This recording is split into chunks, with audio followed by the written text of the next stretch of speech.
The stoic dwarves of Ironforge spent countless generations mining treasures from deep within the earth. Hidden within their impregnable stronghold of Ironforge Mountain, they rarely ventured beyond the wintry peaks of Dunmora. Recently, however, the dwarves unearthed a series of ruins that held secrets to their ancient heritage.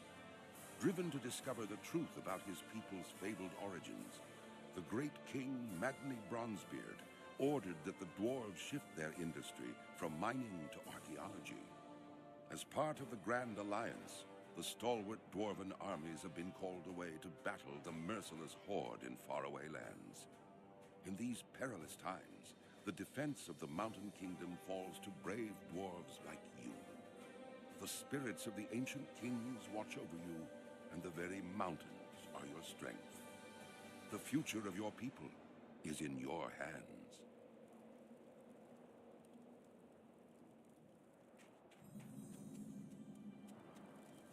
Hi. See you soon. Watch your back.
I get for you today?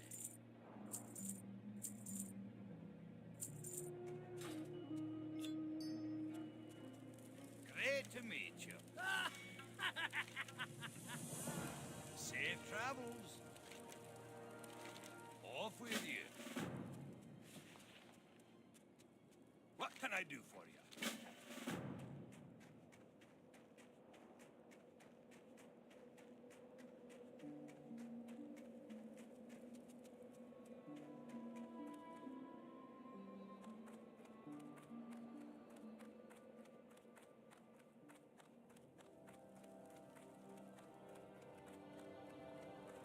You got my attention. Watch your back. How are ya?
The test is given only to mages who have studied years and years.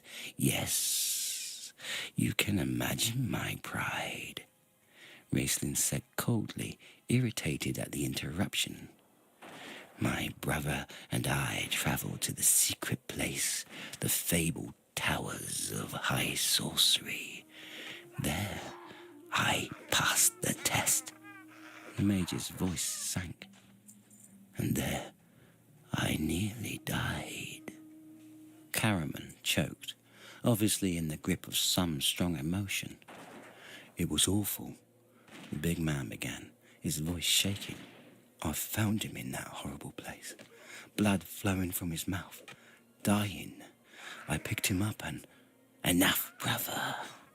Raistlin's soft voice flicked like a whip. Caraman flinched. Tanis saw the young mage's golden eyes narrow, the thin hands clench. Caraman fell silent and gulped down his ale, glancing nervously at his brother. There was clearly a new strain, a tension between the twins. Raistlin drew a deep breath and continued. When I awoke, my skin had turned this color, a mark of my suffering. My body and my health are irretrievably shattered.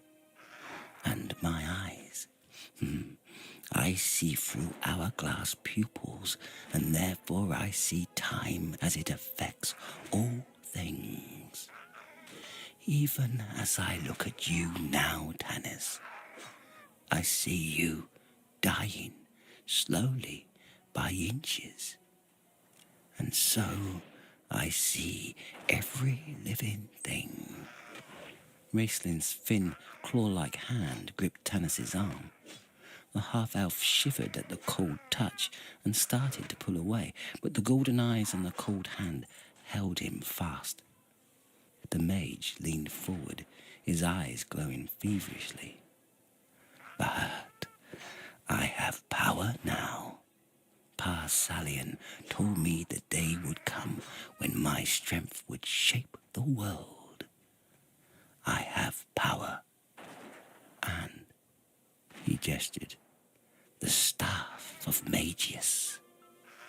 Tanis looked to see the staff leaning against the valenwood trunk within easy reach of Raistlin's hand. It was a plain wooden staff, a ball of bright crystal, clutched in a disembodied golden claw, carved to resemble the talon of a dragon, gleamed at the top. Was it worth it? Tanis asked quietly. Raistlin stared at him, then his lips parted in a caricature of a grin. He withdrew his hand from Tanis's arm and folded his arms in the sleeves of his robe. Of course, the mage hissed. Power is what I have long sought and still seek. He leaned back and his thin figure melted into the dark shadows until all Tanis could see were the golden eyes glittering in the firelight. Ale, said Flint, clearing his throat and licking his lips as if he would wash a bad taste out of his mouth. Where's that Kender? I suppose he stole the barmaid. Here we are, cried Tass's cheerful voice. A tall young redhead girl loomed behind him, carrying a tray of mugs. Caraman grinned. Now, Tanis, he boomed, guess who this is? You too, Flint. If you win, I'll buy this round. Glad to take his mind off Raistlin's dark tale, Tanis stared at the laughing girl. Red hair curled around her face, her green eyes danced with fun, freckles were lightly smattered across her nose and cheeks. Tanis seemed to remember the eyes, but beyond that, he was blank. I give up, he said. But then, to elves, humans seem to change so rapidly that we lose track. I am 102, yet seem no more than 30 to you, and to me, those 100 years seem as 30. This young woman must have been a child when we left. I was 14, the girl laughed and set the tray down on the table. And Caraman used to say I was so ugly my father would have to pay someone to marry me. Tika! Flint slammed his fist on the table. You're buying, you great oaf. He pointed at Caraman. Not fair, the giant laughed. She gave you a clue. Well, the years have proved him wrong, Tanis said, smiling. I've travelled many roads, and you're one of the prettiest girls I've seen on Kryn. Tika blushed with pleasure. Then her face darkened. By the way, Tanis, she reached in her pocket and drew forth a cylindrical object. This is a ride for you today, under strange circumstances. Tanis frowned and reached for the object. It was a small scroll case made of black, highly polished wood. He slowly removed a thin piece of parchment and unrolled it. His heart thudded painfully at the sight of the bold black handwriting. "It's from Kitiara," he said finally, knowing his voice sounded strained and unnatural. "She is not coming." There was a moment's silence. "That's done it," Flint said. "The circle is broken, the oath denied. Bad luck." He shook his head. "Bad luck." Chapter 3. Night of Salamnia, the old man's party. Raistlin leaned forward. He and Caraman exchanged glances as thoughts passed wordlessly between them. It was a rare moment, for only great personal difficulty or danger ever made the twins' close kinship apparent. Kitiara was their older half-sister. Kitiara would not break her oath unless another, stronger oath bound her. Raistlin spoke their thoughts aloud. "What does she say?" Caraman asked. Tanis hesitated, then licked his dry lips. "Her duties with her new lord keep her busy. She sends her regrets and best wishes to all of us, and her love..." Tanis felt his throat constrict. He coughed. "Her love to her brothers and to..." He paused, then foiled up the parchment. "That's all." "Love to who?" Tasselhoff asked brightly. "Ouch!" He glared at Flint, who had trod upon his foot. The Kender saw Tanis flush. "Oh," he said, feeling stupid. "Do you know what she means?" Tanis asked the brothers.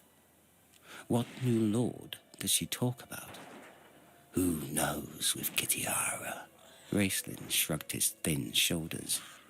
"The last time we saw her was here, in the inn, 5 years ago.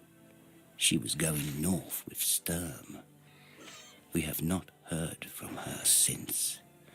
As for the new lord, I'd say we now know why she broke her oath to us. She has sworn allegiance to another. She is, after all, a mercenary." "Yes," Tanis admitted. He slipped the scroll back into its case and looked up at Tika. "You say this arrived under strange circumstances. Tell me." "A man brought it in late this morning. At least I think it was a man." Tika shivered. "He was wrapped head to foot in clothing of every description. I couldn't even see his face. His voice was hissing-like, and he spoke with a strange accent. 'Delivered this to one Tanis half-elfin,' he said.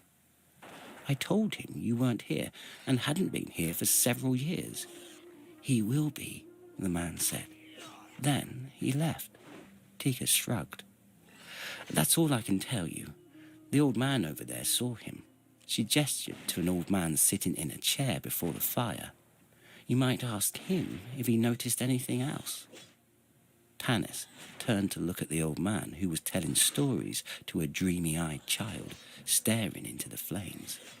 Flint touched his arm.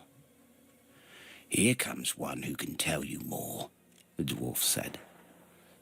"Sturm," Tanis said warmly, turning toward the door. Everyone except Raistlin turned. The mage relapsed into the shadows once more. At the door stood a straight-backed figure dressed in full-plate armor and chainmail, the symbol of the Order of the Rose on the breastplate. A great many people in the inn turned to stare, scowling. The man was a Salamic knight, and the knights of Salamnia had fallen into ill repute up north. Rumors of their corruption had spread even this far south. The few who recognized Sturm as a long-time former resident of Solace shrugged and turned back to their drinking. Those who did not continued to stare. In these days of peace, it was unusual enough to see a knight in full armor enter the inn, But it was still more unusual to see a knight in full armour that dated back practically to the Cataclysm. Sturm received the stares as accolades due his rank. He carefully smoothed his great thick moustaches, which, being the age-old symbol of the knights, were as obsolete as his armour. He bore the trappings of the Salamic Knights with unquestioned pride, and he had the sword arm and skill to defend that pride. Although people in the inn stared, no one, after one look at the knight's calm, cold eyes, dared to snicker or make a derogatory comment. The knight held the door open for a tall man and a woman, heavily cloaked in furs. The woman must have spoken a word of thanks to Sturm, for he bowed to her in a courtly, old-fashioned manner long dead in the modern world. "Look at that." Caraman shook his head in admiration. "The gallant knight helps the lady fair. I wonder where he's dragged up these two." "They're barbarians from the plains," said Tass, standing on a chair, waving his arms at his friend. "That's the dress of the Quishu tribe." Apparently, the two plainsmen declined any offer Sturm made, for the knight bowed again and left them. He walked across the crowded inn with a proud and noble air, such as he might have worn walking forward to be knighted by a king. Tanis rose to his feet. Sturm came to him first and threw his arms around his friend. Tanis gripped him tightly, feeling the knight's strong, sinewy arms clasp him in affection.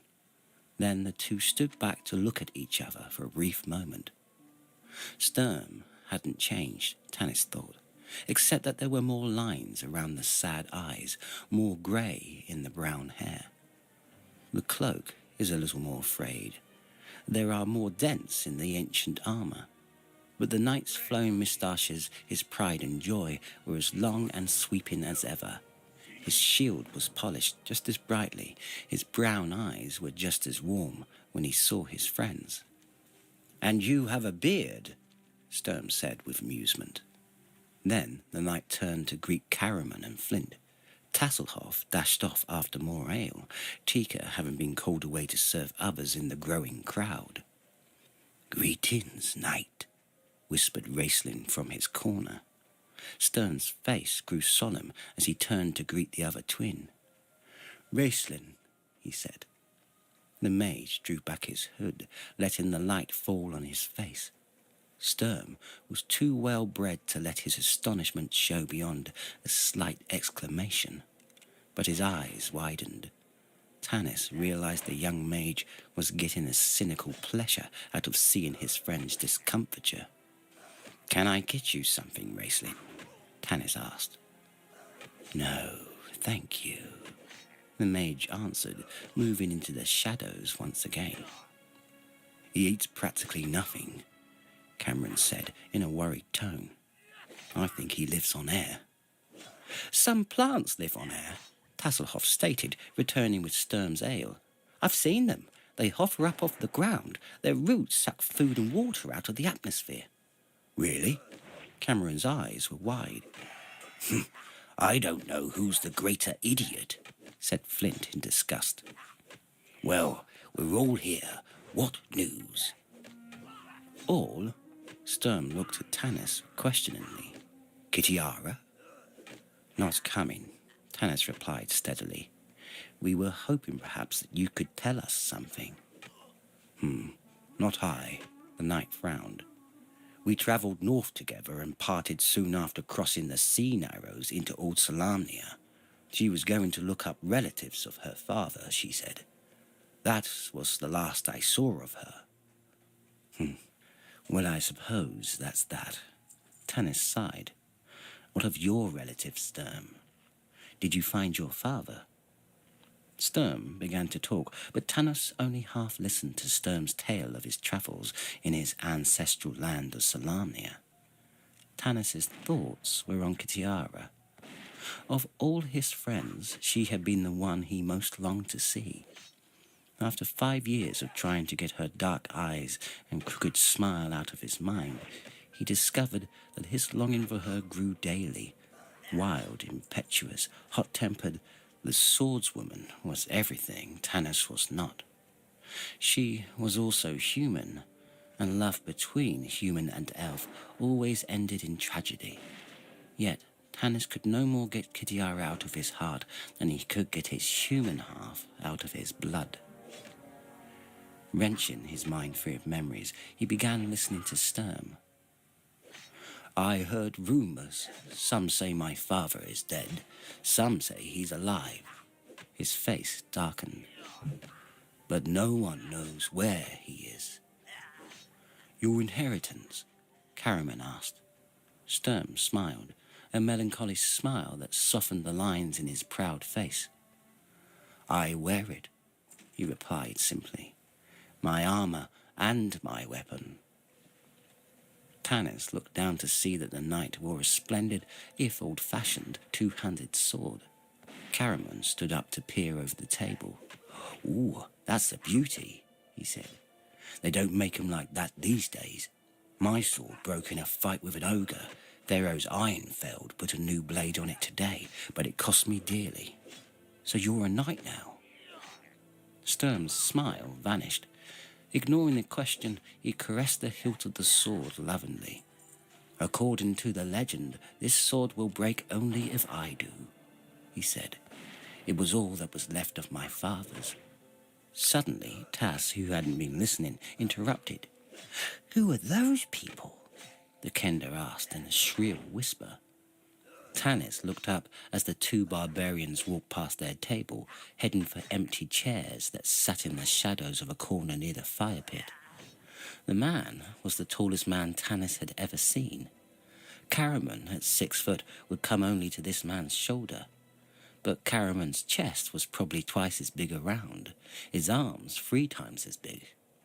Although the man was bundled with furs barbarian tribesmen live in, it was obvious that he was thin for his great height.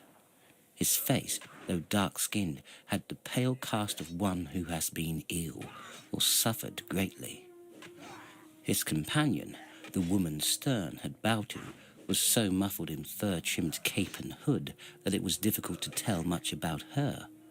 Neither she nor her tall escort glanced at Sturm as they passed. The woman carried a plain staff trimmed with feathers in barbaric fashion. The man carried a well-worn knapsack. They sat down in the chairs, huddled in their cloaks, and talked together in low voices. I found them wandering around the road outside of town, Sturm said. The woman appeared near exhaustion, the man just as bad. I brought them here, told them they could get food and rest for the night. They are proud people, and would have refused my help, I think. But they were lost and tired, and... Sturm lowered his voice. There are things on the road these days that it is better not to face in the dark. We met some of them, asking about a staff, Tanis said grimly. He described their encounter with Viewmaster Toad. Although Sturm smiled at the description of the battle, he shook his head. A Seeker guard questioned me about a staff outside, he said. Blue crystal, wasn't it? Caraman nodded and put his hand on his brother's thin arm. One of the slimy guards stopped us, the warrior said. They were going to impound Wraith's staff, if you believe that, for further investigation, they said. I rattled my sword at them, and they thought better of the notion. Raceland moved his arm from his brother's touch, a scornful smile on his lips. What would have happened if they had taken your staff? Tanis asked Raceland. The mage looked at him from the shadows of his hood, his golden eyes gleaming. They would have died horribly, and not by my brother's sword. The half-elf felt chilled. The mage's softly spoken words were more frightening than his brother's bravado. I wonder what is so important about a blue staff that goblins would kill to get it, Tanis mused. There are rumors of worse to come, Sturm said quietly. His friends moved closer to hear him. Armies are gathering in the north, armies of strange creatures not human. There is talk of war.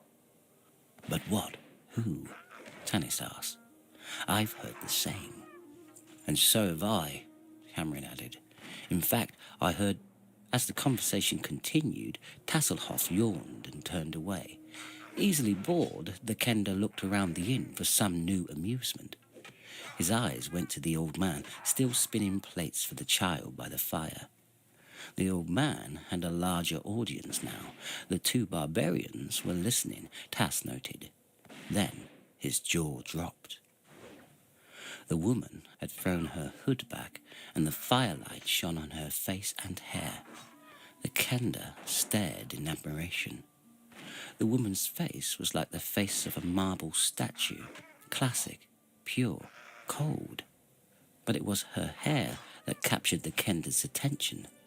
Tass had never before seen such hair, especially on the plainsmen, who were usually dark-haired and dark-skinned. No jeweler spinning molten strands of silver and gold could have created the effect of this woman's silver-gold hair shining in the firelight. One other person listened to the old man. This man was dressed in the rich brown golden robes of a seeker. He sat at a small round table, drinking mulled wine. Several mugs stood empty before him, and even as the Kender watched, he called sourly for another. "That's Hendrik," Tika whispered as she passed the companion's table. "The High Theocrat." The man called out again, glaring at Tika. She bustled quickly over to help him. He snarled at her, mentioning poor service. She seemed to start to answer sharply, then bit her lip and kept silent. The old man came to an end of his tale. The boy sighed.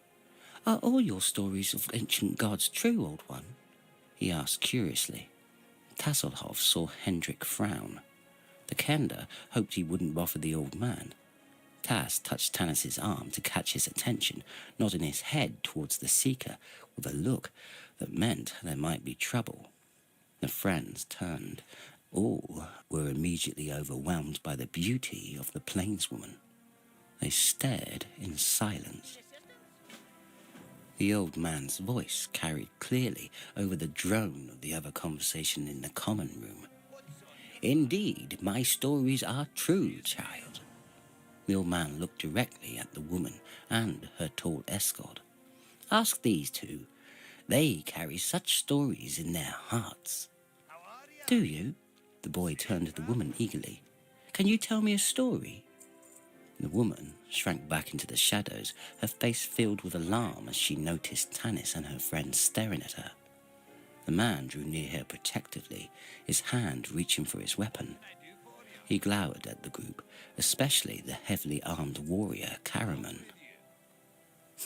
"Nervous bastard," Karaman commented, his hand straying to his own sword. "I can understand why," Sturm said. "Guarding such a treasure. He is her bodyguard, by the way. I gathered from their conversation that she's some kind of royal person in their tribe, though I imagine from the looks they exchange that their relationship goes a bit deeper than that."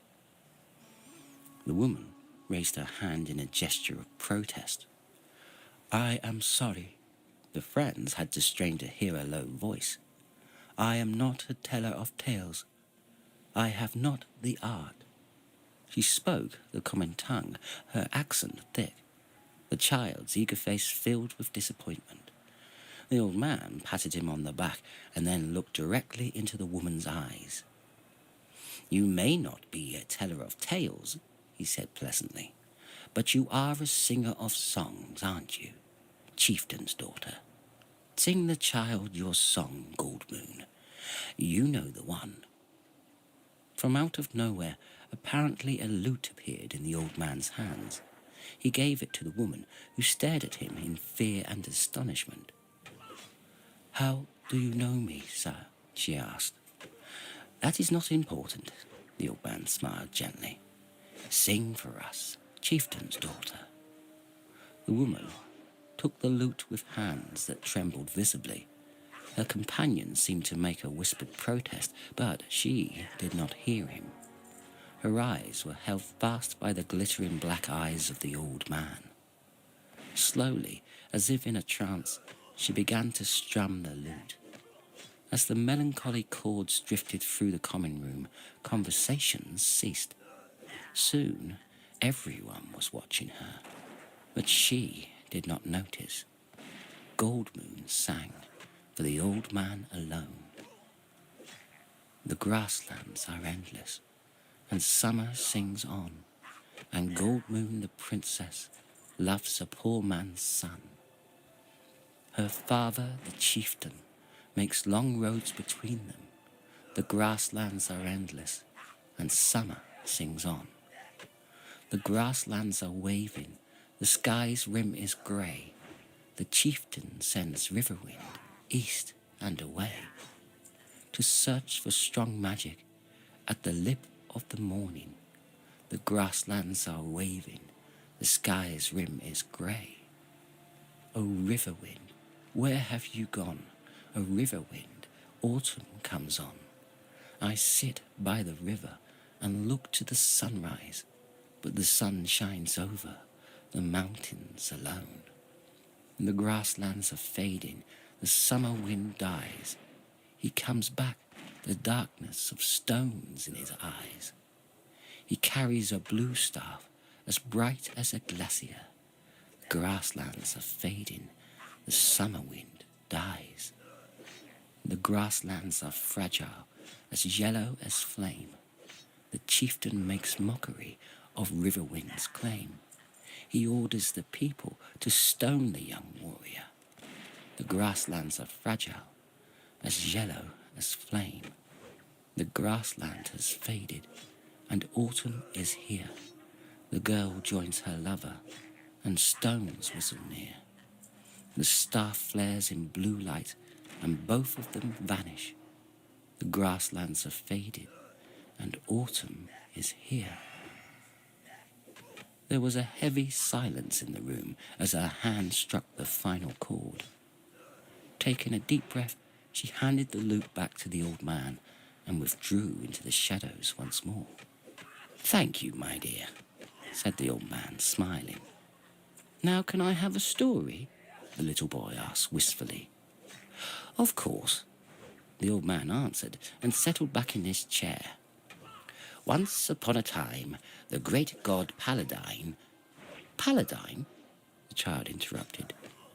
"I've never heard of a god named Paladine." A snorting sound came from the high theocrat sitting at the nearby table. Tanis looked at Hederic, whose face was flushed and scowling. The old man appeared not to notice. "Paladine is one of the ancient gods, child. No one has worshipped him for a long time." "Why did he leave?" the little boy asked. "He did not leave us," the old man answered, and his smile grew sad. "Men left him after the dark days of the cataclysm. They blamed the destruction of the world on the gods instead of on themselves, as they should have done. Have you ever heard of the Canticle of the Dragon?" "Oh, yes," the boy said eagerly. "I love stories about dragons, though Papa says dragons never existed. I believe in them, though. I hope to see one someday." The old man's face seemed to age and grow sorrowful. He stroked the young boy's hair. "Be careful what you wish for, my child," he said softly. Then he fell silent. "The story?" the boy prompted. "Oh, yes, well, once upon a time, Paladine heard the prayer of a very great knight, Huma." "Huma from the Canticle?" "Yes, that's the one. Huma became lost in a forest. He wandered and wandered until he despaired because he thought he would never see his homeland again. He prayed to Paladine for help, and there suddenly appeared before him a white stag." "Did Huma shoot it?" the boy asked. "He started to, but his heart failed him. He could not shoot an animal so magnificent. The stag bounded away. Then it stopped and looked back at him. As if waiting, Huma began to follow it. Day and night he followed the stag until it led him to his homeland. He offered thanks to the god Paladine. Blasphemy! Snarled a voice loudly. A chair crashed back. Tanis put down his mug of ale, looking up. Everyone at the table stopped drinking to watch the drunken theocrat. Blasphemy! Hendrik, weaving unsteadily on his feet, pointed at the old man. Heretic, corrupting our youth. I'll bring you before the council, old man. The seeker fell back a step, then staggered forward again. He looked round the room with a pompous air. Call the guards. He made a grandiose gesture. Have them arrest this man and this woman for singing lewd songs. Obviously a witch. I'll confiscate that staff. The seeker lurched across the floor to the barbarian woman, who was staring at him in disgust. He reached clumsily for her staff.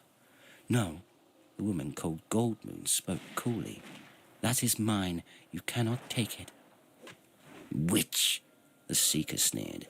I am High Theocrat. I take what I want. He started to make another grab for the staff. The woman's tall companion rose to his feet. The chieftain's daughter says you will not take it, the man said harshly. He shoved the seeker backward. The tall man's push was not rough, but it knocked the drunken theocrat completely off balance. His arms flailing wildly, he tried to catch himself. He lurched forward too far, tripped over his official robes, and fell headfirst into the roaring fire. There was a whoosh and a flare of light, then a sickening smell of burning flesh. The theocrat's scream tore through the stunned silence as the crazed man leaped to his feet and started whirling round in a frenzy. He had become a living torch. Tanis and the others sat, unable to move, paralyzed with the shock of the incident. Only Tasselhoff had the wits to run forward, anxious to try and help the man. But the theocrat was screaming and waving his arms, fanning the flames that were consuming his clothes and his body. There seemed no way that the little Kender could help him. Here, the old man grabbed the barbarian's feather-decorated staff and handed it to the Kender. Knock him down, then we can smother the fire.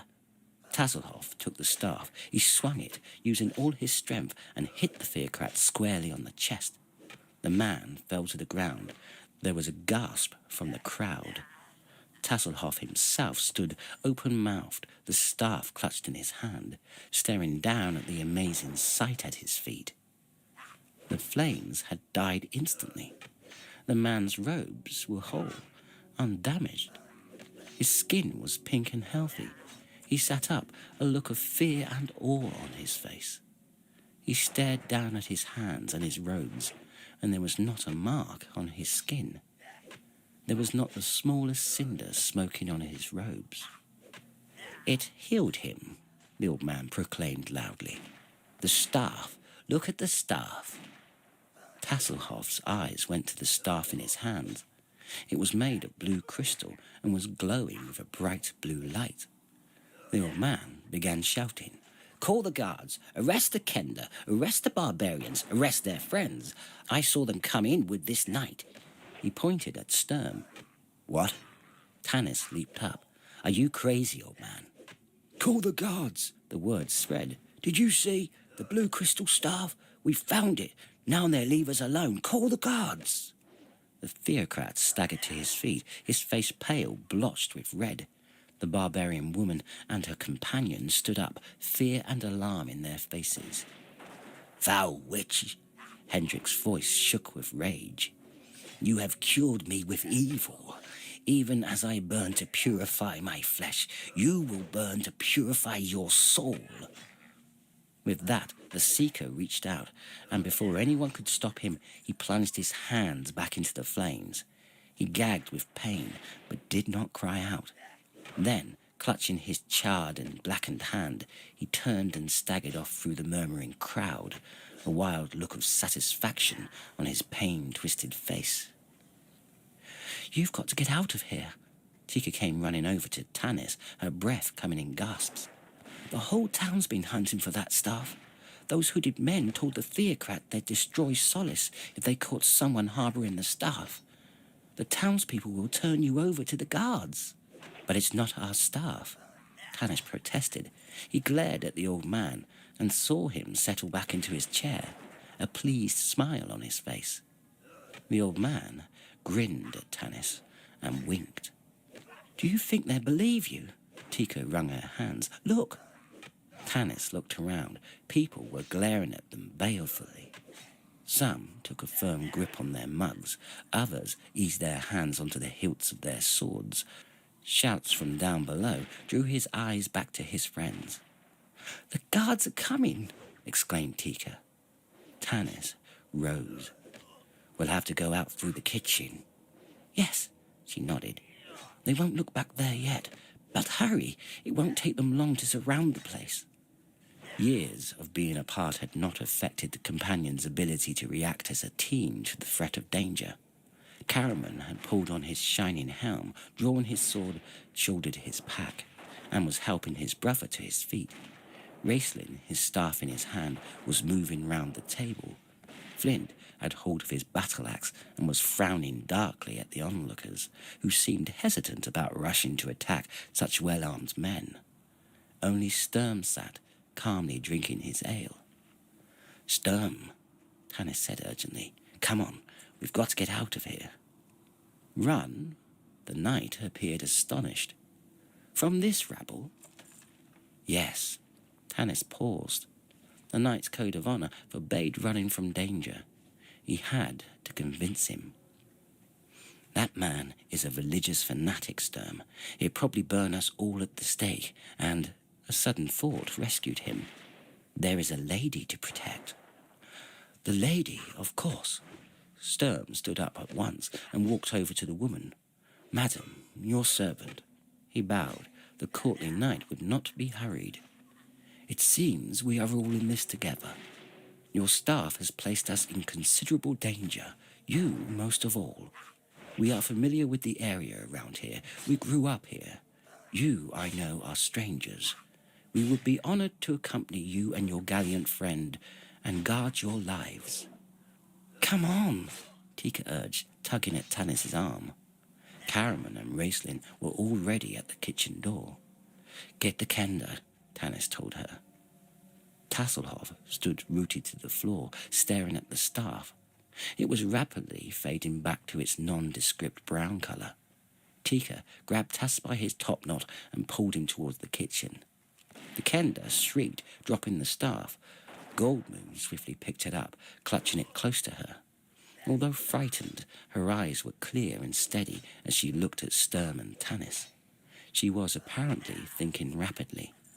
Her companion said a harsh word in their language. She shook her head. He frowned and made a slashing motion with his hand. She snapped a quick reply, and he fell silent, his face dark. "We will go with you," Goldmoon said to Sturm in the common tongue. "Thank you for the offer." This way. Tanis herded them out through the swinging kitchen doors, following Tika and Tas. He glanced behind him and saw some of the crowd move forward, but in no great hurry. The cook stared at them as they ran through the kitchen. Caraman and Raistlin were already at the exit, which was nothing more than a hole cut in the floor. A rope hung from a sturdy limb above the hole and dropped 40 feet to the ground. "Ah!" exclaimed Tas, laughing. "Here the ale comes up and the garbage goes down." He swung out onto the rope and shinnied down easily. "I'm sorry about this," Tika apologized to Goldmoon. "But it is the only way out of here. I can climb down a rope."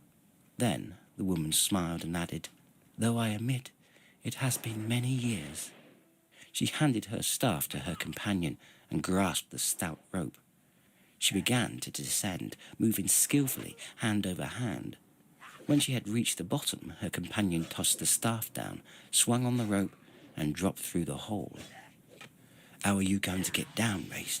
Caraman asked, his face lined with concern. "I can carry you on my back." Raistlin's eyes flashed with an anger that startled Tanis. "I can get down myself," the mage hissed. Before anyone could stop him, he stepped to the edge of the hole and leaped out into the air. Everyone gasped and peered down, expecting to see Raistlin splattered all over the ground. Instead, they saw the young mage gently floating down, his robes fluttering around him. The crystal on his staff glowed brightly. "He shivers my skin," Flint growled to Tanis. "Hurry!" Tanis shoved the dwarf forward. Flint grabbed hold of the rope. Caraman followed, the big man's weight causing the limb the rope was tied around to creak. "I will go last," Sturm said, his sword drawn. Very well. Tanis knew it was useless to argue. He slung his longbow and quiver of arrows over his shoulder, grabbed the rope, and started down. Suddenly, his hand slipped. He slid down the rope, unable to stop it tearing the skin off his palms. He landed on the ground and looked, wincing at his hands. His palms were raw and bleeding, but there was no time to think about them. Glancing up, he watched as Sturm descended. Tika's face appeared in the opening. "Go to my house," she mouthed, pointing through the trees. Then she was gone. "I know the way," Tasselhoff said, his eyes glowing with excitement. "Follow me." They hurried off after the Kender, hearing the sounds of the guards climbing the stairway into the inn. Tanis, unused to walking on the ground in solace, was soon lost.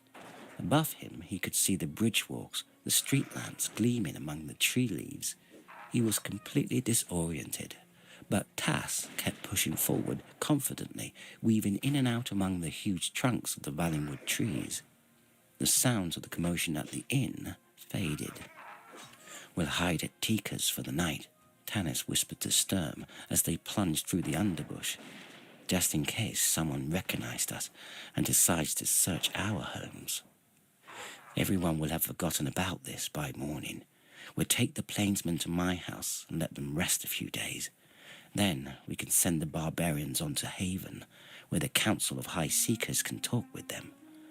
I think I might even go along. I'm curious about this staff." Sturm nodded. Then he looked at Tanis and smiled his rare, melancholy smile. "Welcome home," the knight said. Same to you." They both came to a sudden halt, bumping into Caramon in the dark. "We're here, I think," Caramon said. In the light of the street lamps that hung in the tree limbs, they could see Tasselhoff climbing tree branches like a gully dwarf. The rest followed more slowly, Caramon assisting his brother. Tanis, gritting his teeth from the pain in his hands, climbed up slowly through the rapidly thinning autumn foliage. Tass pulled himself up and over the porch railing with the skill of a burglar. The Kender slipped over to the door and peered up and down the bridge walk. Seeing no one on it, he motioned to the others. Then he studied the lock and smiled to himself in satisfaction. The Kender slid something out of one of his pouches. Within seconds, the door of Tika's house swung open. "Come in," he said, playing host. They crowded inside the little house, the tall barbarian being forced to duck his head to avoid hitting the ceiling. Tass pulled the curtain shut. Sturm found a chair for the lady, and the tall barbarian went to stand behind her. Raistlin stirred up the fire. "Keep watch," Tanis said. Caramon nodded. The warrior had already posted himself at a window, staring out into the darkness. The light from a street lamp gleamed through the curtains into the room, casting dark shadows on the walls. For long moments, no one spoke, each staring at the others. Tanis sat down, his eyes turned to the woman. "The blue crystal staff," he said quietly. "It healed that man. How?" "I do not know," she faltered. I haven't had it very long." Tanis looked down at his hands. They were bleeding from where the rope had peeled off his skin. He held them out to her. Slowly, her face pale, the woman touched him with the staff. It began to glow blue. Tanis felt a slight shock tingle through his body. Even as he watched, the blood on his palms vanished. The skin became smooth and unscarred. The pain eased and soon left him completely. True healing, he said in awe. Chapter 4. The Open Door. Flight into Darkness. Raistlin sat down on the hearth, rubbing his thin hands in the warmth of the small fire. His golden eyes seemed brighter than the flames as he stared intently at the blue crystal staff resting across the woman's lap. "What do you think?" asked Tanis. "If she's a charlatan, she's a good one," Raistlin commented thoughtfully. "Worm, you dare call the chieftain's daughter charlatan?" The tall barbarian stepped towards Raistlin, his dark brows contracting in a vicious scowl. Caraman made a low rumbling sound in his throat and moved from the window to stand behind his brother. "Riverwind," the woman laid her hand on the man's arm as he drew near her chair. "Please, he meant no harm. It is right that they do not trust us. They do not know us." "And we do not know them," the man growled. "If I might examine it," Raistlin said. Goldmoon nodded and held out the staff. The mage stretched out his long bony arm, his thin hands grasping for it eagerly. As Raistlin touched the staff, however, there was a bright flash of blue light and a cracking sound. The mage jerked his hand back, crying out in pain and shock. Caraman jumped forward, but his brother stopped him.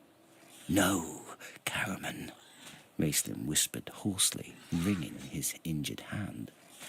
"The lady had nothing to do with that." The woman, indeed, was staring at the staff in amazement. "What is it, then?" Tanis asked in exasperation. "A staff that heals and injures at the same time?" "It merely knows its own." Raistlin licked his lips, his eyes glittering. "Watch. Caraman, take the staff." "Not me." The warrior drew back as if from a snake. "Take the staff," Raistlin demanded. Reluctantly, Caraman stretched out a trembling hand. His arm twitched as his fingers came closer and closer. Closing his eyes and gritting his teeth in anticipation of pain, he touched the staff. Nothing happened. Caraman opened his eyes wide, startled.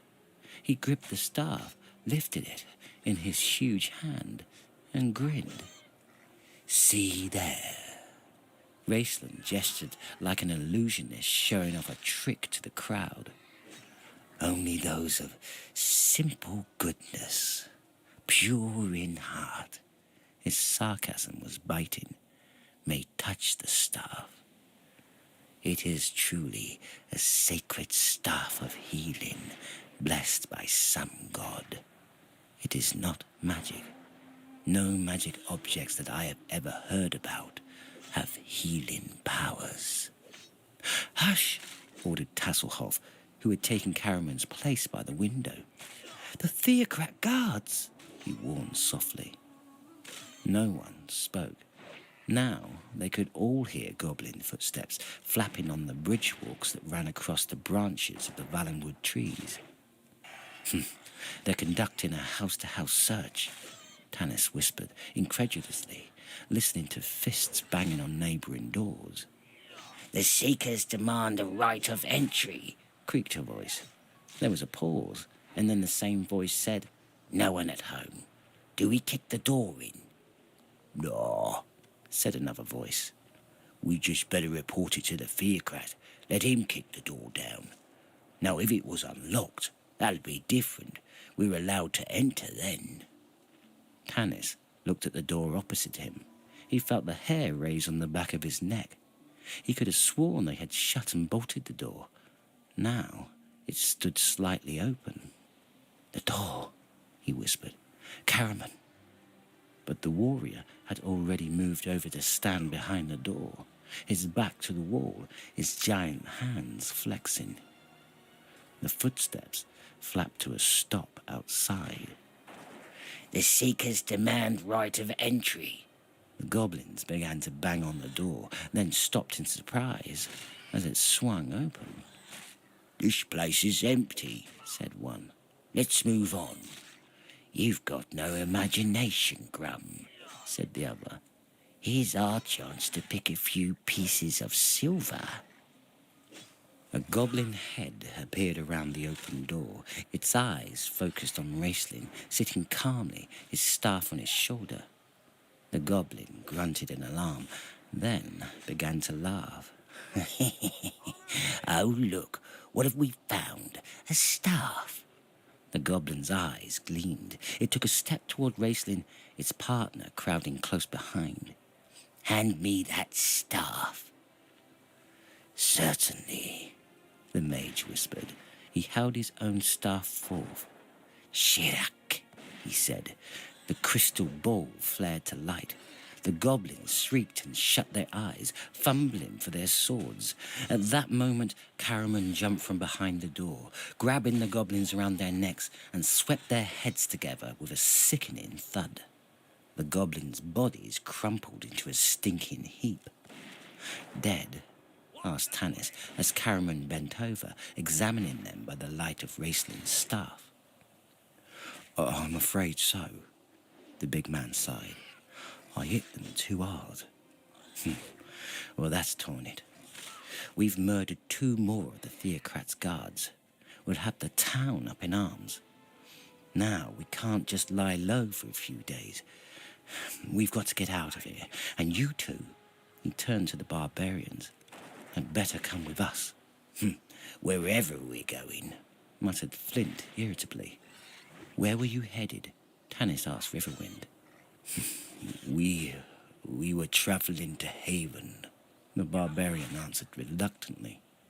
"There are wise men there," Goldmoon said. "We hoped they could tell us about this staff. You see, the song I sang, it was true. The staff saved our lives." "You can tell us about it later," Tanis interrupted. "When these guards don't report back, every goblin in Solace will be swarming up the trees. Raistlin, put out that light." The mage spoke another word. "Dumak." The crystal glimmered, then the light died. "What will we do with the bodies?" Karaman asked, nudging the dead goblin with his booted foot. "And what about Tika? Won't she get into trouble?" "Leave the bodies." Tanis's mind was working quickly. "And hack up the door. Sturm, knock over a few tables.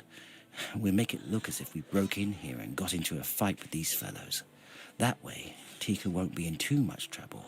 She's a smart girl. She'll manage." "We'll need food," Tasselhoff stated. He ran into the kitchen and began rummaging through the shelves, stuffing loaves of bread and anything else that looked edible into his pouches. He tossed Flint a full skin of wine. Sturm overturned a few chairs. Karaman arranged the bodies to make it look as if they had died in a ferocious battle. The plainsman stood in front of the dying fire, looking at Tanis uncertainly. "Well," said Sturm, "what now? Where are we going?" Tanis hesitated, running over the options in his mind. The plainsmen had come from the east, and if their story was true and their tribe had been trying to kill them, they wouldn't want to go back that way. The group could travel south into the Elven Kingdom, but Tanis felt a strange reluctance to go back to his homelands. He knew, too, that the Owls would not be pleased to see these strangers entering their hidden city. "We will travel north," he said finally. "We will escort these two until we come to the crossroads. Then we can decide what to do from there. They can go southwest to Haven if they wish. I plan to travel farther north and see if the rumors about armies gathering are true. And perhaps run into Kitiara," Raistlin whispered slyly. Tanis flushed. "Is that plan all right?" Tanis asked, looking around. Though not the eldest among us, Tanis, you are the wisest, Sturm said. We follow you as always. Caraman nodded. Raceland was already heading for the door. Flint shouldered the wineskin, grumbling. We are grateful, Goldmoon said slowly, as if unused to expressing appreciation. You risk your lives for us, and we are strangers.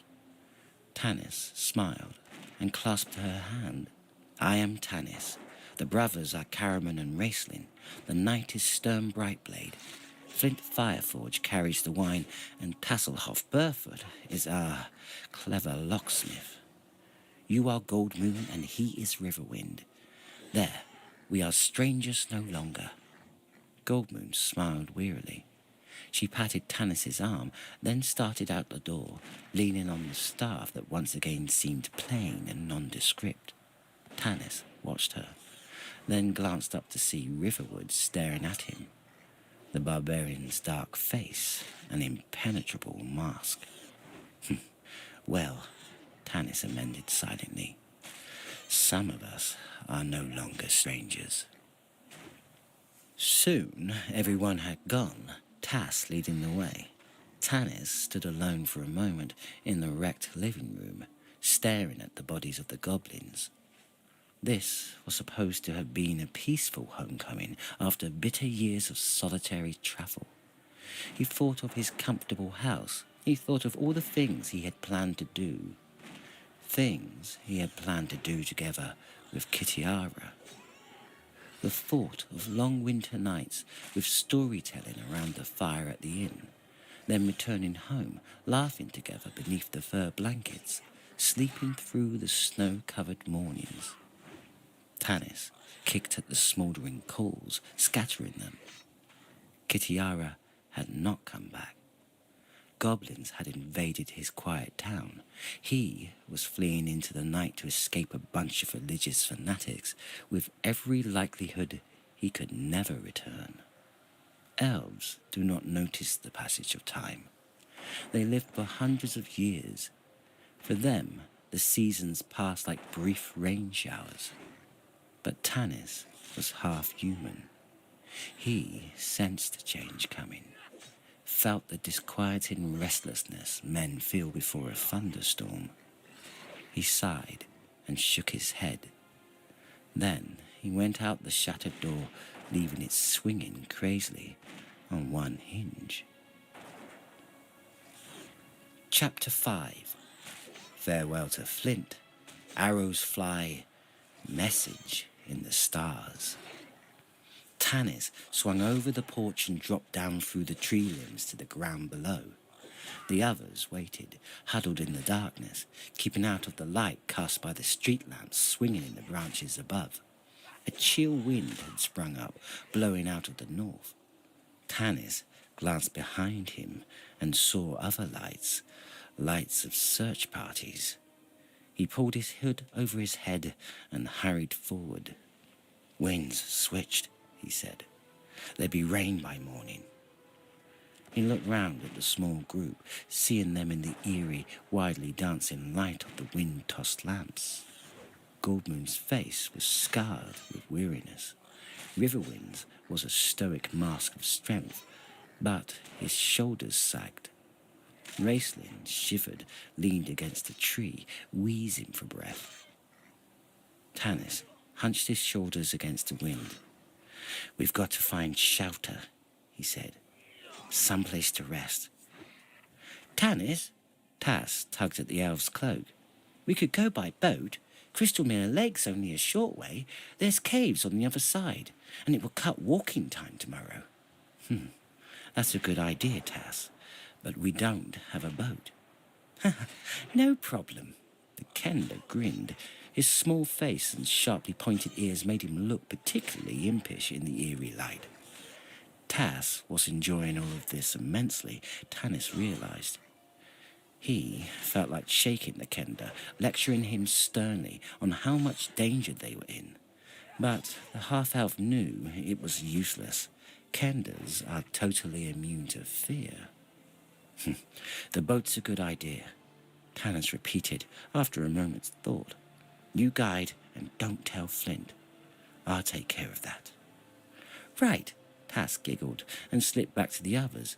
Follow me, he called out softly, and he started off once more.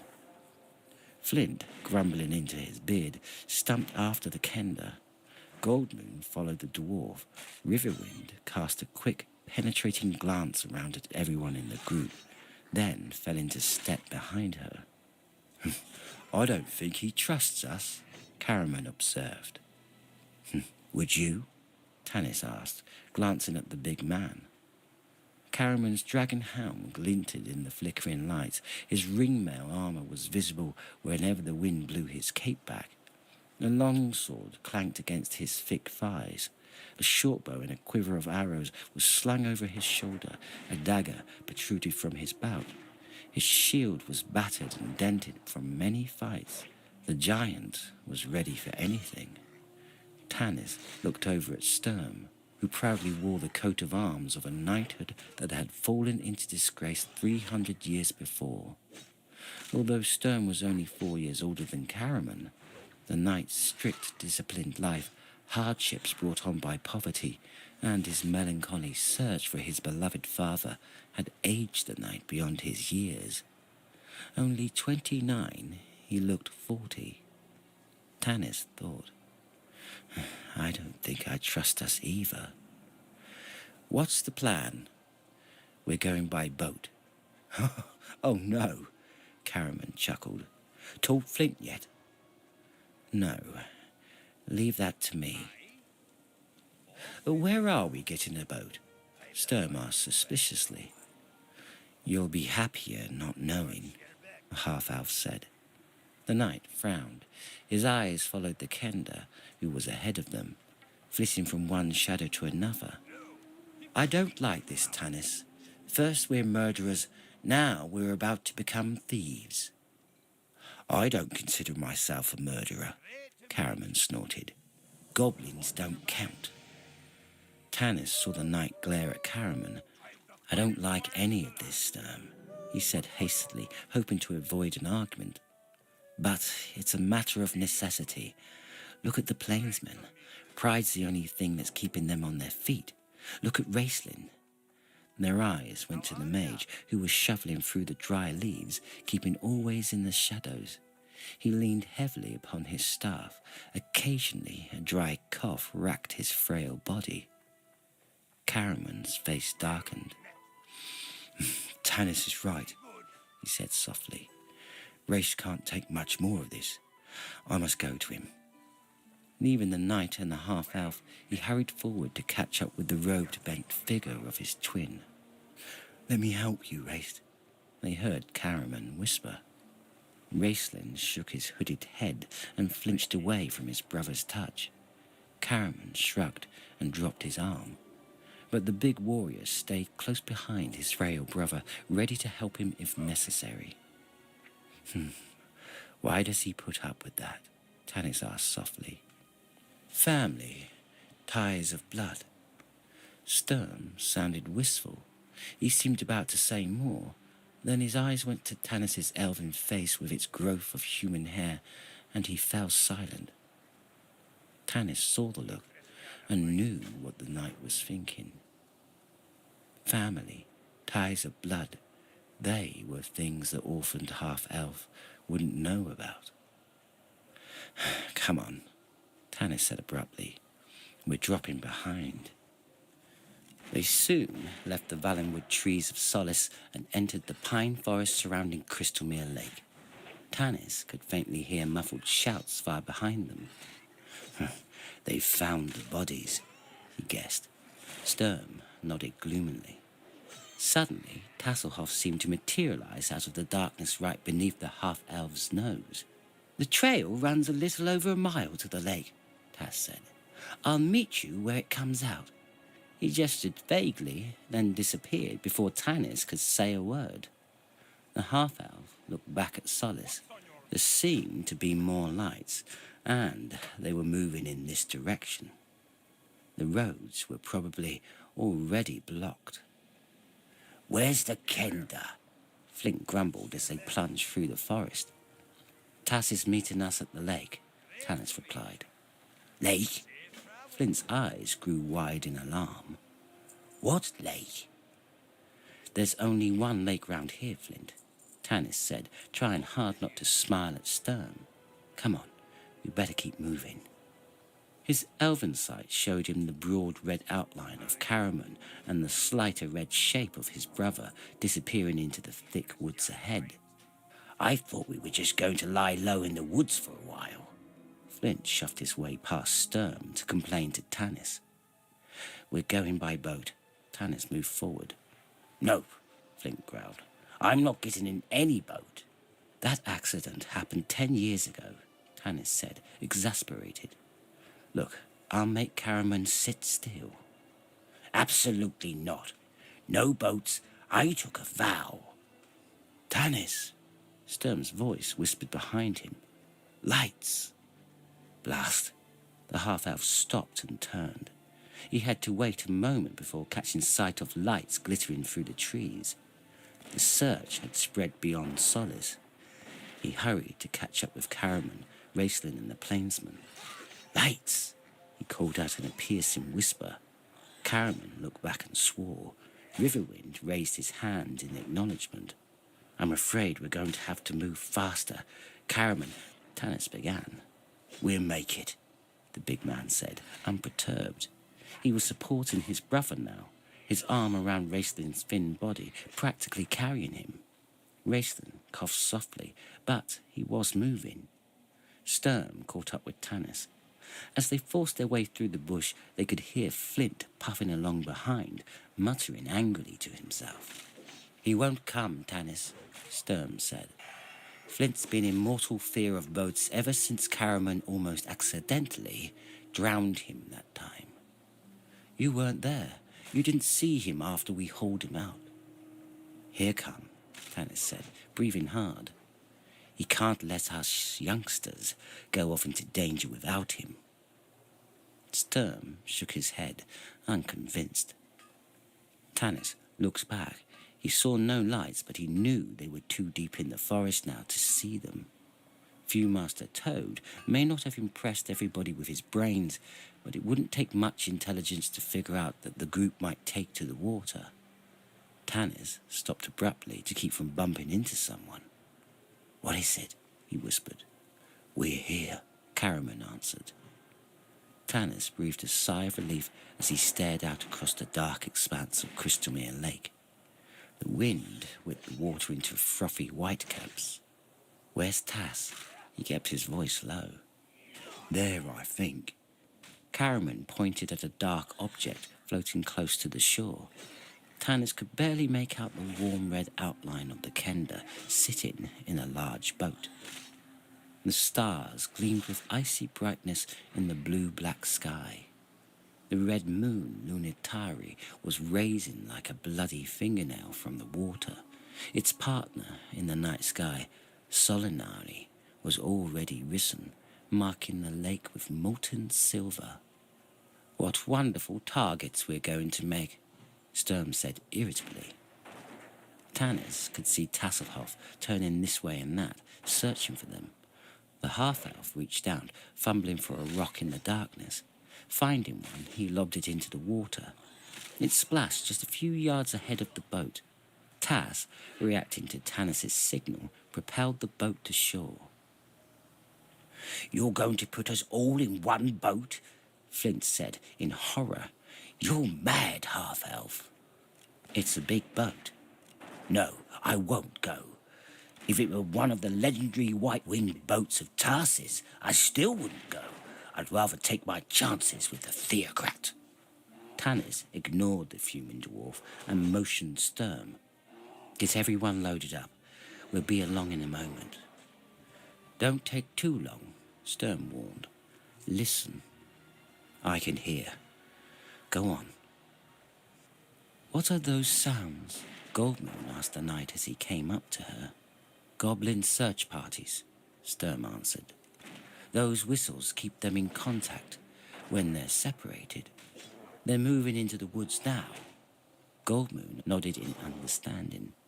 She spoke a few words to Riverwind in their own language, apparently continuing a conversation Sturm had interrupted.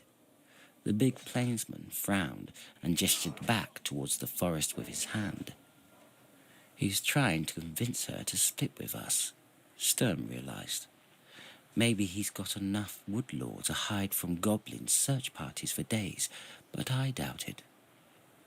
Riverwind Gilando, Goldmoon said sharply. Sturm saw Riverwind scowl in anger. Without a word, he turned and stalked toward the boat. Goldmoon sighed and looked after him, deep sorrow in her face. "Can I do anything to help, lady?" Sturm asked gently. "No," she replied.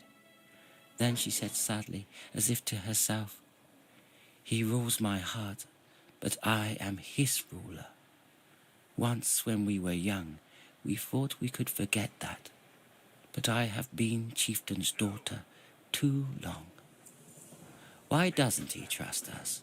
Sturm asked. "He has all the prejudices of our people. The plainsmen do not trust those who are not human." She glanced back. Tannis cannot hide his elven blood beneath a beard. Then there are the dwarf, the Kenda. "And what of you, lady? Why do you trust us? Don't you have these same prejudices?" Goldmoon turned to face him. He could see her eyes, dark and shimmering as the lake behind her. "When I was a girl, I was a princess of my people. I was a priestess. They worshipped me as a goddess. I believed in it. I adored it. Then something happened." She fell silent, her eyes filled with memories. "What was that?" "I fell in love with a shepherd," Goldmoon answered, looking at Riverwind. She sighed and walked toward the boat. Sturm watched Riverwind wade into the water to drag the boat closer to the shore as Raistlin and Caraman reached the water's edge. Raistlin clutched his robes around him, shivering. "I can't get my feet wet," he whispered hoarsely. Caraman did not reply. He simply put his huge arms around his brother, lifted him as easily as he would have lifted a child, and set Raistlin in the boat. The mage huddled in the aft part of the boat, not saying a word of thanks. "I'll hold her steady," Caraman told Riverwind. "You get in."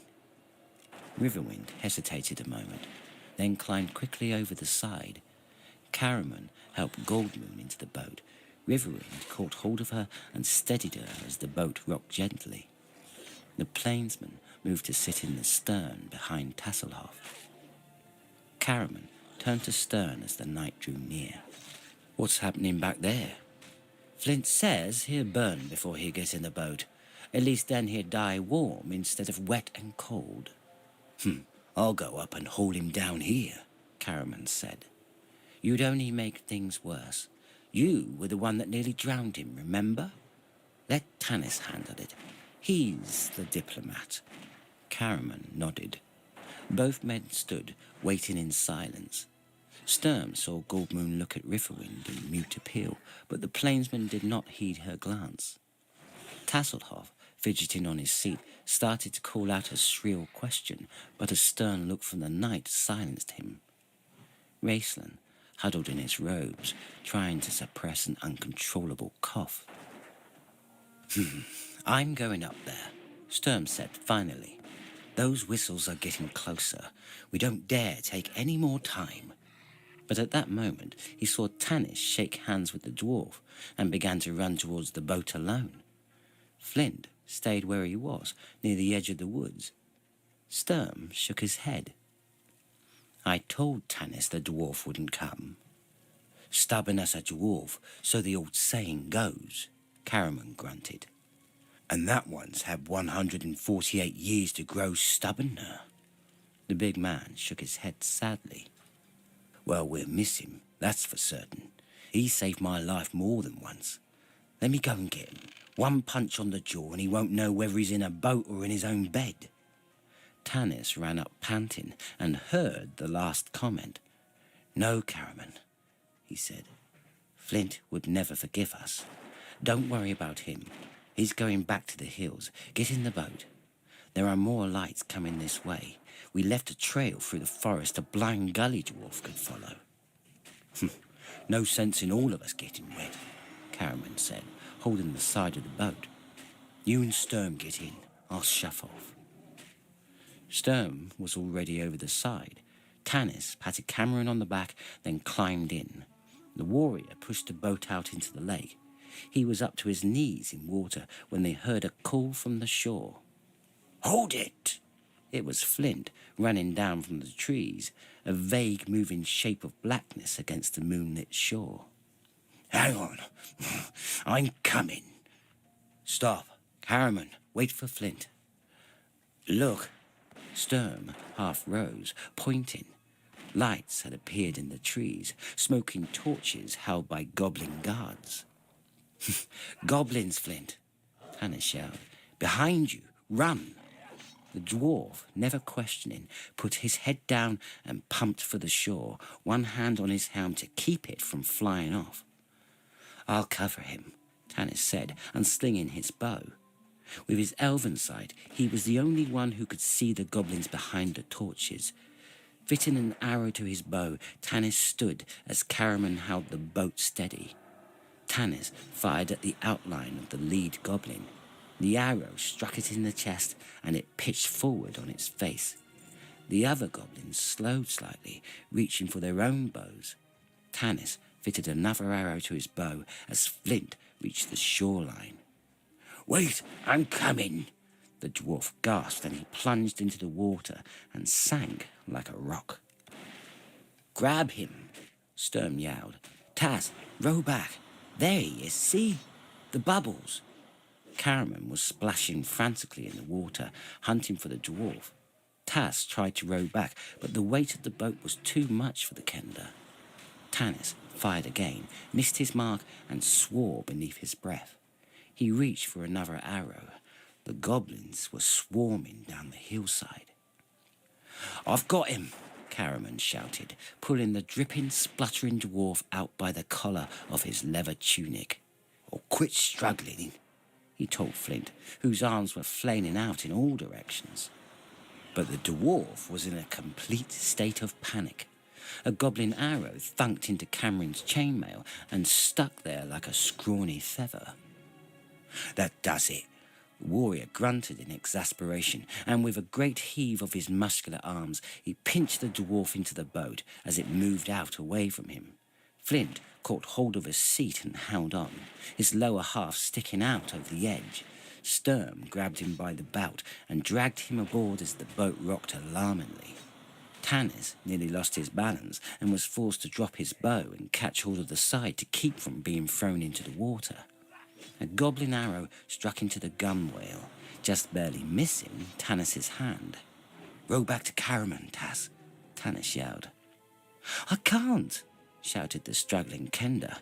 One swipe of an out-of-control oar nearly knocked Sturm overboard.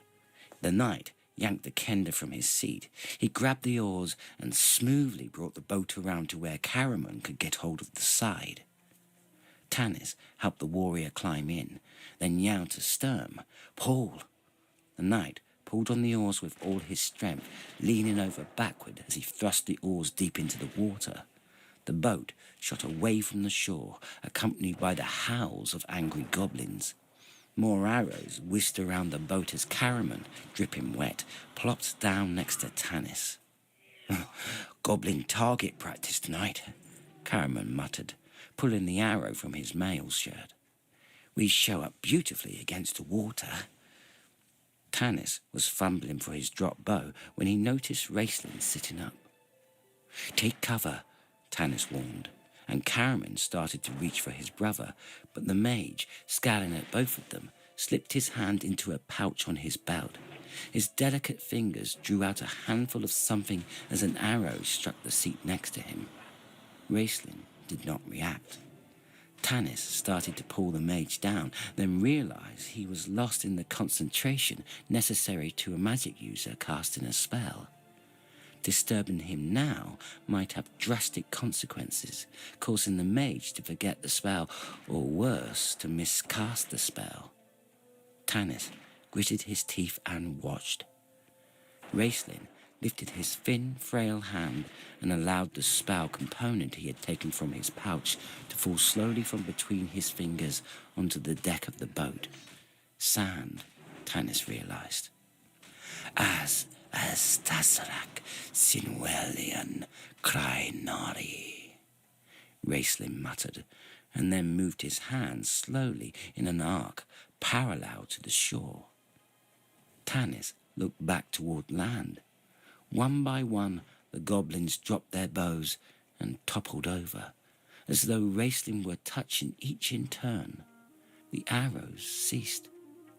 Goblins farther away howled in rage and ran forward, but by that time Sturm's powerful strokes had carried the boat out of range.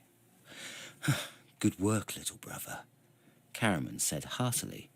Raistlin blinked and seemed to return to the world. Then the mage sank forward. Caraman caught him and held him for a moment. Then Raistlin sat up and sucked in a deep breath, which caused him to cough. "I'll be all right," he whispered, withdrawing from Caraman. "What did you do to them?" asked Tanis, as he searched for enemy arrows to drop them overboard. Goblins occasionally poisoned the arrow tips. "I put them to sleep," Raistlin hissed through teeth that clicked together with the cold. "And now I must rest." He sank back against the side of the boat. Tanis looked at the mage. Raistlin had, indeed, gained in power and skill. I wish I could trust him, the half-elf thought. The boat moved across the star-filled lake. The only sounds to be heard were the soft, rhythmic splashing of the oars in the water and Raistlin's dry, cracking cough. Tasselhoff uncorked the wineskin which Flint had somehow retained on his wild dash and tried to get the chills shivering dwarf to swallow a mouthful. But Flint, crouched at the bottom of the boat, could only shudder and stare out across the water. Goldmoon sank deeper into her fur cape. She wore the soft doe-skin breeches of her people with a fringed outskirt and belted tunic. Her boots were made of soft leather. Water had splashed over the edge of the boat when Caraman had thrown Flint aboard. The water made the doe-skin cling to her, and soon she was chilled and shivering. "Take my cape," Riverwind said in their language, starting to remove his bearskin cloak. "No," she shook her head. "You have been suffering from the fever. I never get sick, you know that." But she looked at him and smiled. "You may put your arm around me, warrior. The heat of our bodies will warm us both." "Is that a royal command, chieftain's daughter?" Riverwind whispered teasingly, drawing her close to him. "It is," she said, leaning against his strong body with a sigh of contentment. She looked up into the starry heavens, then stiffened and caught her breath in alarm. "What is it?" Riverwind asked, staring up. The others in the boat, although they had not understood the exchange, heard Goldmoon's gasp and saw her eyes transfixed by something in the night sky. Caraman poked his brother and said, "Raist, what is it? I don't see anything." Raistlin sat up, cast back his hood, then coughed. When the spasm passed, he searched the night sky. Then he stiffened, and his eyes widened. Reaching out with his thin, bony hand, Raistlin clutched Tanis's arm, holding onto it tightly as the half-elf involuntarily tried to pull away from the mage's skeletal grip. "Tanis," Raistlin wheezed, his breath nearly gone. "The constellations." "What?" Tanis was truly startled by the pallor of the mage's metallic gold skin and the feverish luster of his strange eyes. What about the constellations? Gone, rasped Raistlin, and lapsed into a fit of coughing. Caraman put his arm around him, holding him close, almost as if the big man were trying to hold his brother's frail body together. Raistlin recovered, wiped his mouth with his hand. Tanis saw that his fingers were dark with blood. Raistlin took a deep breath, then spoke. The constellation known as the Queen of Darkness, and the one called Valiant Warrior, both gone. She has come to Kryn, Tanis, and he has come to fight her. All the evil rumors we heard are true. War, death, destruction. His voice died in another fit of coughing. Caraman held him. Come on, Race, he said soothingly. Don't get so worked up. It's only a bunch of stars. Only a bunch of stars, Tanis repeated flatly. Sturm began to row again, pulling swiftly for the opposite bank. Chapter 6. Night in a Cave. Dissension. Tanis decides. A chill wind began to blow across the lake. Storm clouds rolled across the sky from the north, obliterating the gaping black holes left by the fallen stars.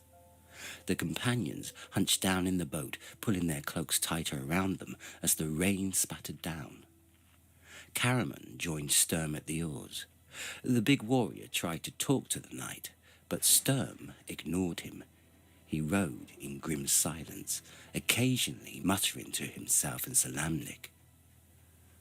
Sturm, there between the great rocks to the left, Tanis called out, pointing. Sturm and Caraman pulled hard. The rain made sighting the landmark rocks difficult, and for a moment it seemed that they had lost their way in the darkness. Then the rocks suddenly loomed ahead. Sturm and Caraman brought the boat around. Tanis sprang out over the side and pulled it to shore. Torrents of rain lashed down. The companions climbed from the boat, wet and chilled. They had to lift the dwarf out. Flint was stiff as a dead goblin from fear. Riverwind and Caraman hid the boat in the thick underbush. Tanis led the rest up a rocky trail to a small opening in the cliff face. Goldmoon looked at the opening dubiously. It seemed to be no more than a large crack in the surface of the cliff. Inside, however, the cave was large enough for all of them to stretch out comfortably. Nice home, Tasselhoff glanced around. Not much in the way of furniture. Tanis grinned at the Kender. It will do for the night. I don't think even the dwarf will complain about this. If he does, we'll send him back to sleep in the boat. Tas flashed his own smile back at the half-elf. It was good to see the old Tanis back. He had thought his friend unusually moody and indecisive, not the strong leader he had remembered from earlier days.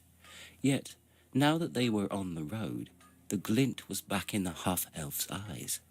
He had come out of his brooding shell and was taking charge, slipping back into his accustomed role.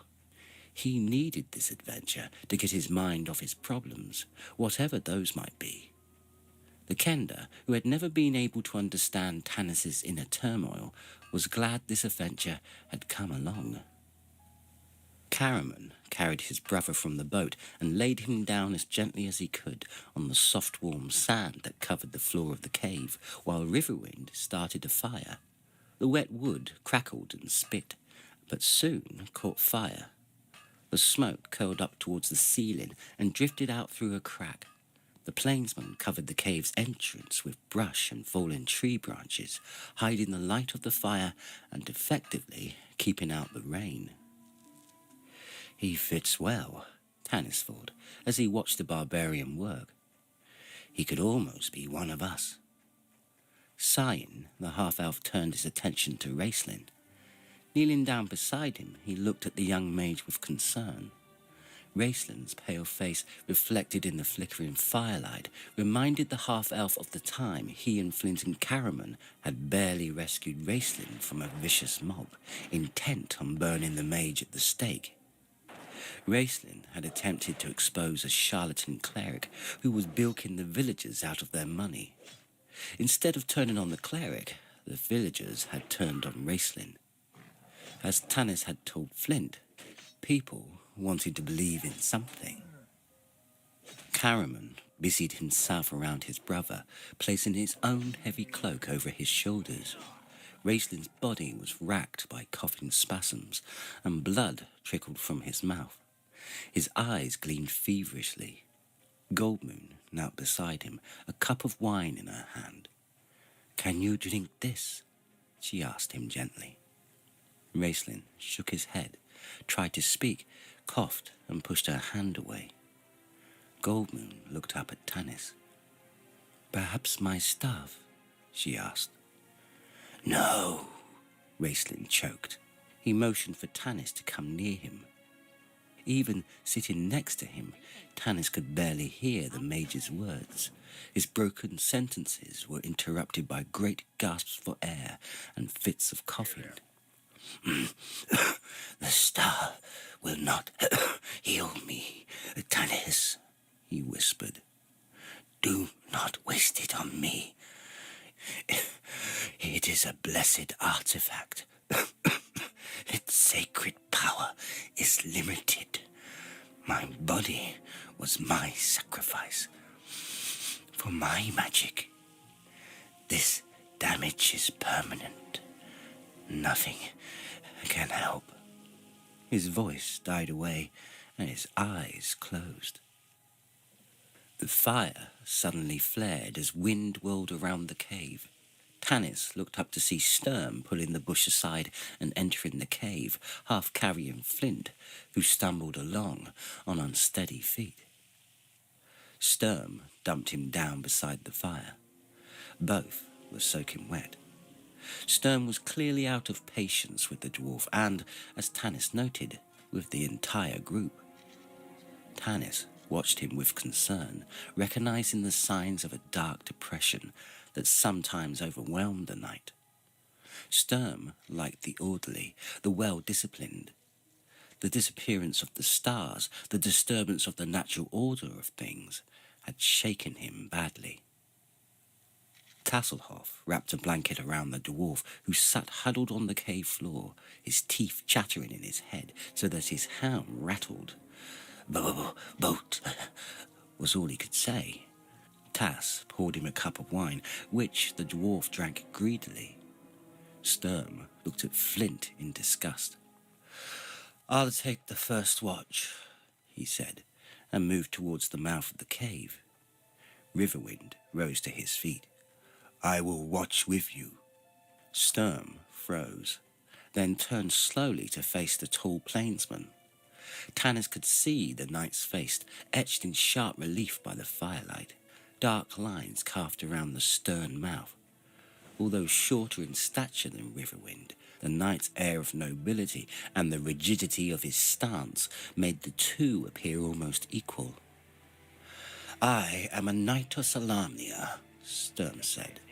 "My word is my honor, and my honor is my life. I gave my word back in the inn that I would protect you and your lady. If you choose to dispute my word, you dispute my honor. Therefore, you insult me. I cannot allow that insult to remain between us." "Sturm." Tanis was on his feet. Never taking his eyes from the plainsman, the knight raised his hand. "Don't interfere, Tanis," Sturm said. "Well, what will it be? Knives? How do you barbarians fight?" Riverwind's stoic expression did not change. He regarded the knight with intense dark eyes. Then he spoke, choosing his words carefully. "I did not mean to question your honor. I do not know men and their cities, and I tell you plainly, I am afraid. It is my fear that makes me speak thus. I have been afraid ever since the blue crystal staff was given to me. Most of all, I am afraid for Goldmoon. The plainsman looked over at the woman, his eyes reflecting the glowing fire. Without her, I die. How could I trust? His voice failed. The stoic mask cracked and crumbled from pain and weariness. His knees buckled and he pitched forward. Sturm caught him. You couldn't, the knight said. I understand. You are tired and you have been sick. He helped Tanis lay the plainsman at the back of the cave. Rest now. I will stand watch. The knight shoved aside the brush and without saying another word, stepped outside into the rain. Goldmoon had listened to this altercation in silence. Now she moved her meager possessions to the back of the cave and knelt down by Riverwind's side.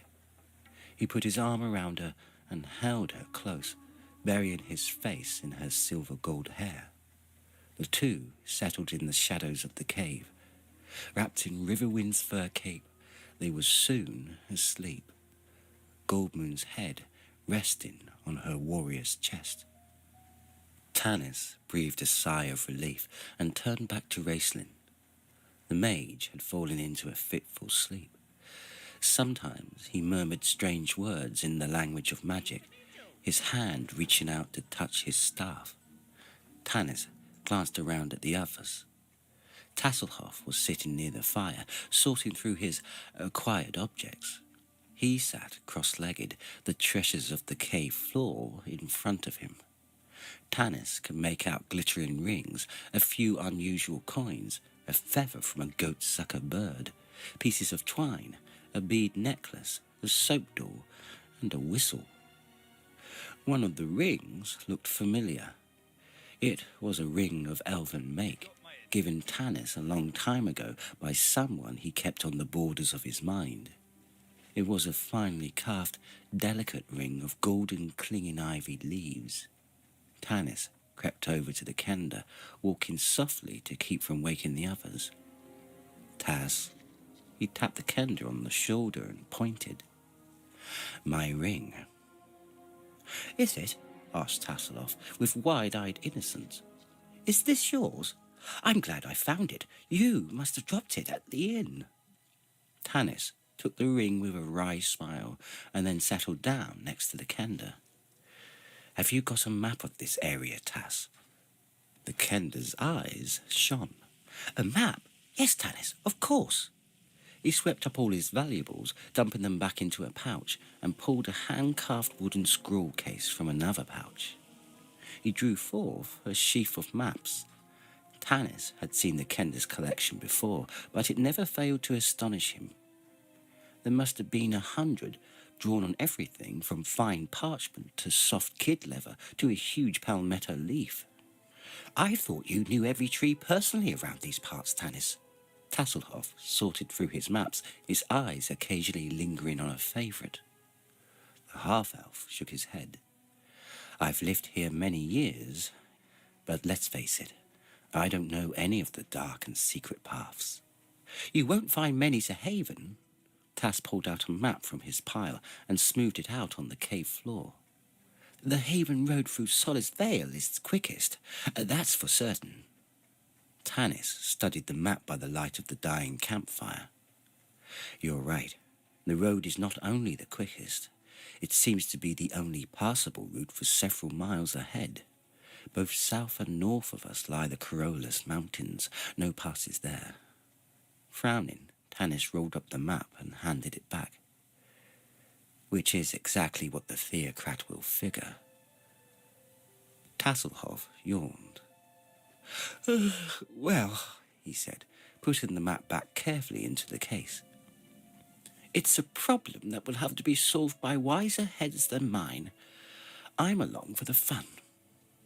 Tucking the case back into a pouch, the Kender lay down on the cave floor, drew his legs up beneath his chin, and was soon sleeping the peaceful sleep of small children and animals. Tanis looked at him with envy. Although aching with weariness, he couldn't relax enough for sleep. Most of the others had dropped off, all but the warrior watching over his brother. Tanis walked over to Karaman. "Turn in," he whispered. "I'll watch Raistlin." "No," the big warrior said. Reaching out, he gently pulled a cloak up closer around his brother's shoulders. "He needs me. But you've got to get some sleep." "I will." "Go and get sleep yourself, nursemaid. Your children are fine. Look, even the dwarf is out cold." "I don't have to look. The theocrat can probably hear him snoring in solace." "Well, my friend, this reunion was not much like we planned 5 years ago." "What is?" Karaman asked softly, glancing down at his brother. Tanis patted the man's arm, then lay down, rolled up his cloak, and at last fell asleep. The night passed slowly for those on watch, swiftly for those asleep. Karaman relieved Sturm, Tanis relieved Karaman. The storm continued unabated all night, the wind whipping the lake into a white-capped sea. Lightning branched through the darkness like flaming trees. Thunder rumbled continually. The storm finally blew itself out by morning, and the half-elf watched the day dawn, grey and chill. The rain had ended, but storm clouds still hung low. No sun appeared in the sky. Tanis felt a growing sense of urgency. He could see no end to the storm clouds massing to the north. Autumn storms were rare, especially ones with this ferocity. The wind was bitter too, and it seemed odd that the storm came out of the north, when they generally swept east across the plains. Sensitive to the ways of nature, the strange weather upset Tanis nearly as much as Raistlin's fallen stars. He felt a need to get going, even though it was early morning yet. He went inside to wake the others. The cave was chill and gloomy in the grey dawn, despite the crackling fire. Goldmoon and Tasselhoff were fixing breakfast. Riverwind stood in the back of the cave, shaking out Goldmoon's fur cloak. Tanis glanced at him. The plainsman had been about to say something to Goldmoon as Tanis entered, but fell silent, contenting himself with staring at her meaningfully as he continued his work. Goldmoon kept her eyes lowered, her face pale and troubled. The barbarian regrets having let himself go last night, Tanis realized. "There is not much food, I'm afraid," Goldmoon said, tossing cereal into a pot of boiling water. "Tika's larder wasn't well stocked," Tasselhoff added in apology. "We've got a loaf of bread and some dried beef, half a mouldy cheese, and the oatmeal. Tika must eat her meals out." "Riverwind and I didn't bring any provisions," Goldmoon said. "We really didn't expect to make this trip." Tanis was about to ask her more about her song and the staff, but the others started waking up as they smelled the food. Karaman yawned, stretched and stood up. Walking over to peer into the cookpot, he groaned. "Oatmeal, is that all?" "There'd be less for dinner," Tasselhoff grinned. "Tighten your belt, you're gaining weight anyhow." The big man sighed dismally. The sparse breakfast was cheerless in the cold storm. Sturm, refusing all offers of food, went outside to keep watch. Tanis could see the knight sitting on a rock, staring gloomily at the dark clouds that trailed wispy fingers along the still water of the lake. Caraman ate his share of food quickly, gulped down his brother's portion, and then appropriated Sturm's when the knight walked out. Then the big man sat, watching wistfully while the rest finished. "You gonna eat that?" he asked, pointing to Flint's share of bread. The dwarf scowled. Tasselhoff, seeing the warrior's eyes roam over to his plate, crammed his bread into his mouth, nearly choking himself in the process. At least it kept him quiet, Tanis thought, glad for the respite from the Kenda's shrill voice. Tas had been teasing Flint unmercifully all morning, calling him sea master and shipmate, asking him for the price of fish, and how much he would charge to ferry them back across the lake.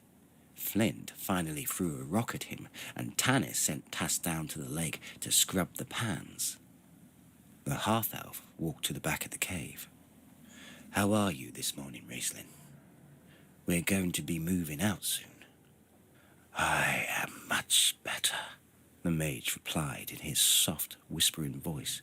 He was drinking some herbal concoction of his own make. Tanis could see small, feathery green leaves floating in steaming water. It gave off a bitter, acrid odour, and Raistlin grimaced as he swallowed it. Tasselhoff came bounding back into the cave, pots and plates clattering loudly. Tanis gritted his teeth at the noise, started to reprimand the Kenda, then changed his mind. It wouldn't do any good. Flint, seeing the tension on Tanis's face, grabbed the pots from the Kenda and began packing them away. "Be serious," the dwarf hissed at Tasselhoff, "or I'll take you by the top knot and tie you to a tree as a warning to all Kendas." Tas reached up and plucked something from the dwarf's beard. "Look," the Kenda held it up gleefully. "Seaweed." Flint, roaring, made a grab for the Kenda, but Tas skipped out of his way agilely. There was a rustling sound as Sturm shoved aside the brush covering the doorway. His face was dark and brooding. "Stop this," Sturm said, glowering at Flint and Tas, his moustaches quivering. His dour gaze turned on Tanis. "I could hear these two down by the lake. They'll have every goblin in Kryn on us. We've got to get out of here. Well, which way are we headed?" An uneasy silence fell. Everyone stopped what they were doing and looked at Tanis, with the exception of Raistlin. The mage was wiping his cup out with a white cloth, cleaning it fastidiously. He continued working, eyes downcast, as though totally uninterested. Tanis sighed and scratched his beard. "The theocrat in Solace is corrupt. We know that now. He is using the goblin scum to take control. If he had the staff, he would use it for his own profit. We searched for a sign of the true gods for years. It seems we may have found one. I am not about to hand it over to that Solace fraud." Tika said she believed the High Seekers in Haven were still interested in the truth. They may be able to tell us about the staff, where it came from, what its powers are. "Tas, give me the map." The Kenda, spilling the contents of several pouches onto the floor, finally produced the parchment requested. "We are here, on the west bank of Crystalmere," Tanis continued. "North and south of us are branches of the Corollas Mountains, which form the boundaries of Solace Vale. There is no known passes through either range except through Gateway Pass south of Solace." "Almost certainly held by goblins," muttered Sturm. "There are paths to the northeast." "That's across the lake," Flint said in horror. "Yes." Tanis kept a straight face. "Across the lake, but those lead to the plains, and I don't believe you want to go in that direction." He glanced at Goldmoon and Riverwind. "The west road goes through Sentinel Peaks and Shadow Canyon to Haven. That seems to me the obvious direction to take." Sturm frowned.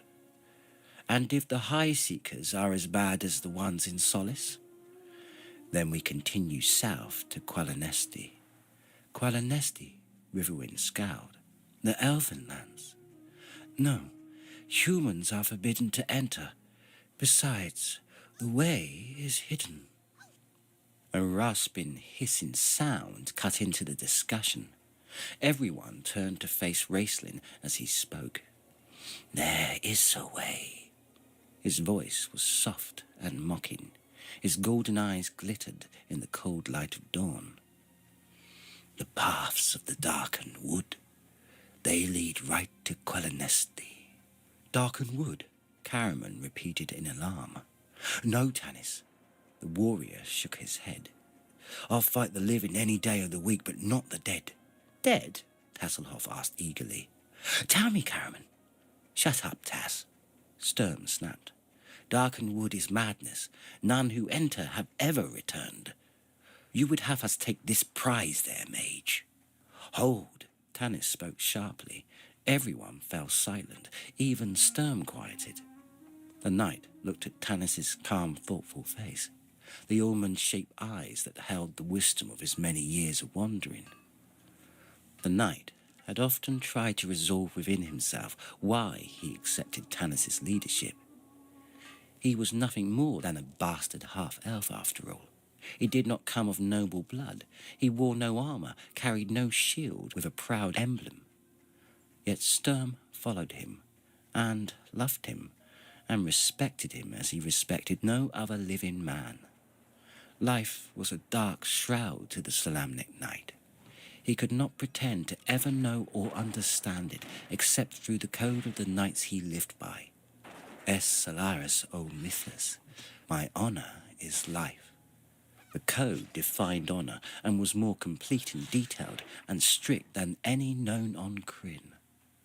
The code had held true for 700 years, but Sturm's secret fear was that someday, in the final battle, the code would have no answers. He knew that if that day came, Tanis would be at his side, holding the crumbling world together. For while Sturm followed the code, Tanis lived it. Tanis's voice brought the knight's thoughts back to the present. I remind you all that this staff is not our prize. The staff rightfully belongs to Goldmoon, if it belongs to anyone. We have no more right to it than the Theocrat in Solace. Tanis turned to Goldmoon. What is your will, lady? Goldmoon stared from Tanis to Sturm, then looked at Riverwind. You know my mind, he said coldly, but you are Chieftain's daughter. He rose to his feet, ignoring her pleading gaze. He stalked outside. What did he mean? He wants us to leave you, take the staff to Haven. He says you are adding to our danger. We will be safer on our own. Adding to your danger? Flint exploded. Why, we wouldn't be here. I wouldn't have nearly drowned again if it hadn't been for... The dwarf began to sputter in his rage. Tanis held up his hand. Enough. He scratched his beard. You'll be safer with us. Will you accept our help? I will. For a short distance, at least. Good. Tass, you know the way through Solace Vale. You are guide. And remember, we're not on a picnic. Yes, Tanis, the Kender said, subdued. He gathered his many pouches, hung them around his waist and over his shoulders. Passing Goldmoon, he knelt swiftly and patted her hand. Then he was out the cave entrance. The rest hastily gathered their gear together and followed. It's going to rain again, Flint grumbled, glancing at the lowering clouds. I should have stayed in Solace. Muttering, he walked off, adjusting his battle axe on his back. Tanis, waiting for Goldmoon and Riverwind, smiled and shook his head. At least some things never changed, dwarves among them. Riverwind took their packs from Goldmoon and slung them over his shoulder. I have made certain the boat is well hidden and secure, he told Tanis. The stoic mask was in place again this morning, in case we need it. A good idea. Tanis said. If you will go ahead, Riverwind motioned. I will come behind and cover our tracks. Tanis started to speak to thank the plainsman, but Riverwind had already turned his back and was beginning his work. Walking up the path, the half-elf shook his head. Behind him he could hear Goldmoon speaking softly in her own language. Riverwind replied one harsh word. Tanis heard Goldmoon sigh. Then all other words were lost in the sound of crackling brush as Riverwind obliterated all traces of their passing. Chapter 7. The Story of the Staff. Strange Clerics, Eerie Feelings. The thick woods of Solidvale were a green mass of vibrant life. Beneath the dense roof of the Valenwoods flourished thistlebrush and greenwool. The ground was crisscrossed with bothersome tangleshoot vines. These had to be trod on with great care, or they would suddenly snake around an ankle, trapping the helpless victim until he was devoured by one of the many predatory animals lurking in the vale, thus providing the tangleshoot with what it needed to live: blood. It took over an hour of hacking and chopping through the bush to get to the Haven Road. All of them were scratched, torn and tired, and the long stretch of smooth-packed dirt that carried travellers to Haven or beyond was a welcome sight. It wasn't until they stopped just inside of the road and rested that they realised that there were no sounds. A hush had fallen over the land, as if every creature were holding its breath, waiting. Now that they had reached the road, no one was particularly eager to step out of the shelter of the bush. "Do you think it's safe?" Caraman asked, peering through a hedge. "Safe or not, it's the way we have to go," Tanis snapped. "Unless you can fly or unless you want to go back into the forest. It took us an hour to travel a few hundred yards. We ought to reach the crossroads next week at that pace." The big man flushed. "I didn't mean—" "I'm sorry." Tanis sighed. He, too, looked down the road. The great Valenwoods formed a dark corridor in the grey light. "I don't like it any better than you do." "Do we separate or stay together?" Sturm interrupted what he considered idle chatter with cold practicality. "We stay together," Tanis replied. Then, after a moment, he added, "Still, someone ought to scout." "I will, Tanis," Tass volunteered, popping up out of the brush beneath Tanis's elbow. "No one would ever suspect a Kender travelling alone." Tanis frowned. Tass was right.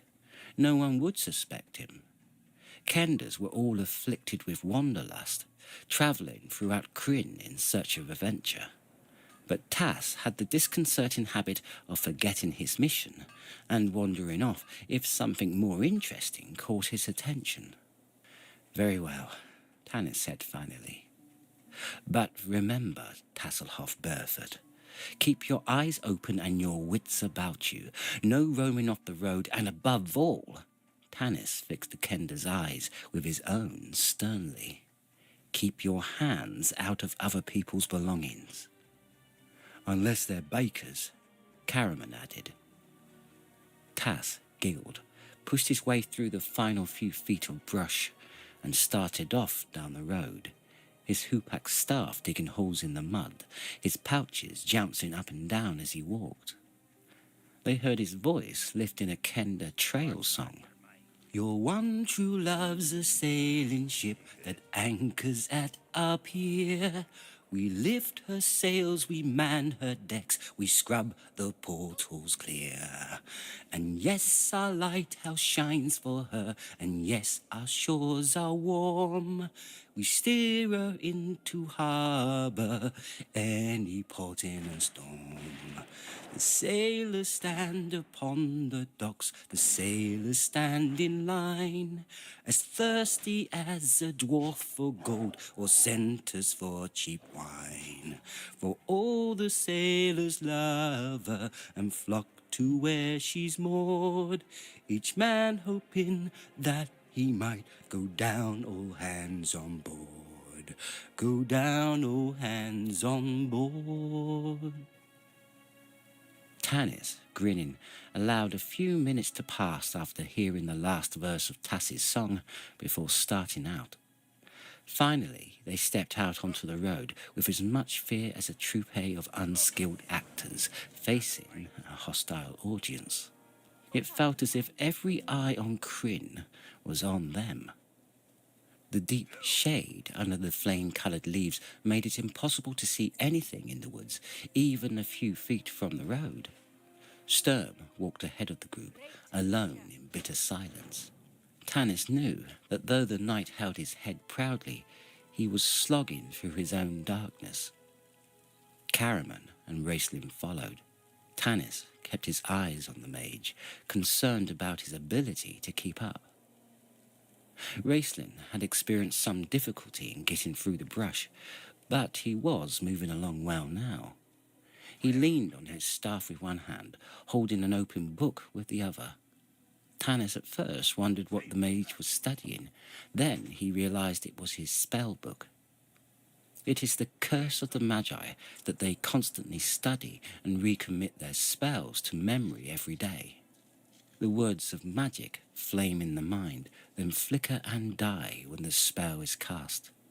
Each spell burns up some of the magician's physical and mental energy until he is totally exhausted and must rest before he can use his magic again.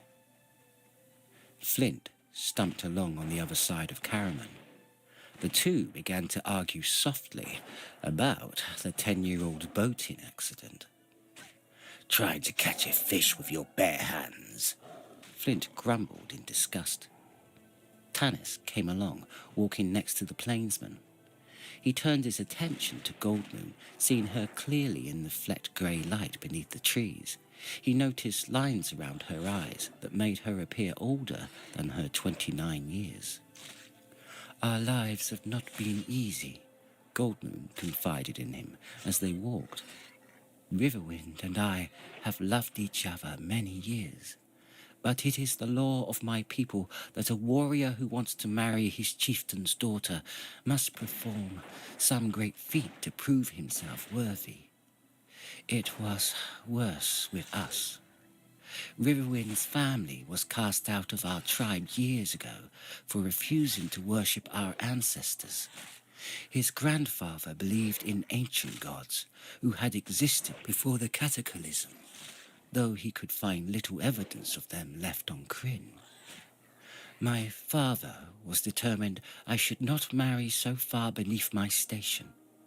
He sent Riverwind on an impossible quest to find some object with holy properties that would prove the existence of these ancient gods. Of course, my father didn't believe such an object existed. He hoped Riverwind would meet his death, or that I would come to love another." She looked up at the tall warrior walking beside her and smiled. But his face was hard, his eyes staring far away. Her smile faded. Sighing, she continued her story, speaking softly, more to herself than Tanis. "Riverwind was gone long years, and my life was empty. I sometimes thought my heart would die. Then, just a week ago, he returned. He was half dead, out of his mind with a raging fever. He stumbled into camp and fell at my feet, his skin burning to the touch. In his hand, he clutched this staff. We had to pry his fingers loose. Even unconscious, he would not release it. He raved in his fever about a dark place, a broken city where death had black wings.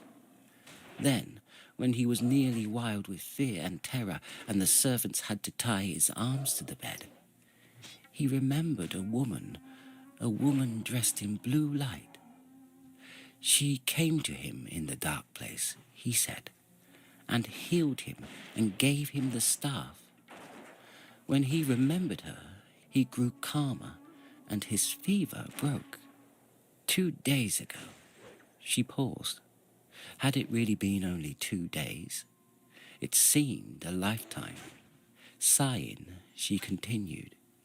He presented the staff to my father, telling him it had been given to him by a goddess, though he did not know her name. My father looked at this staff, Goldmoon held it up, and commanded it to do something, anything. Nothing happened.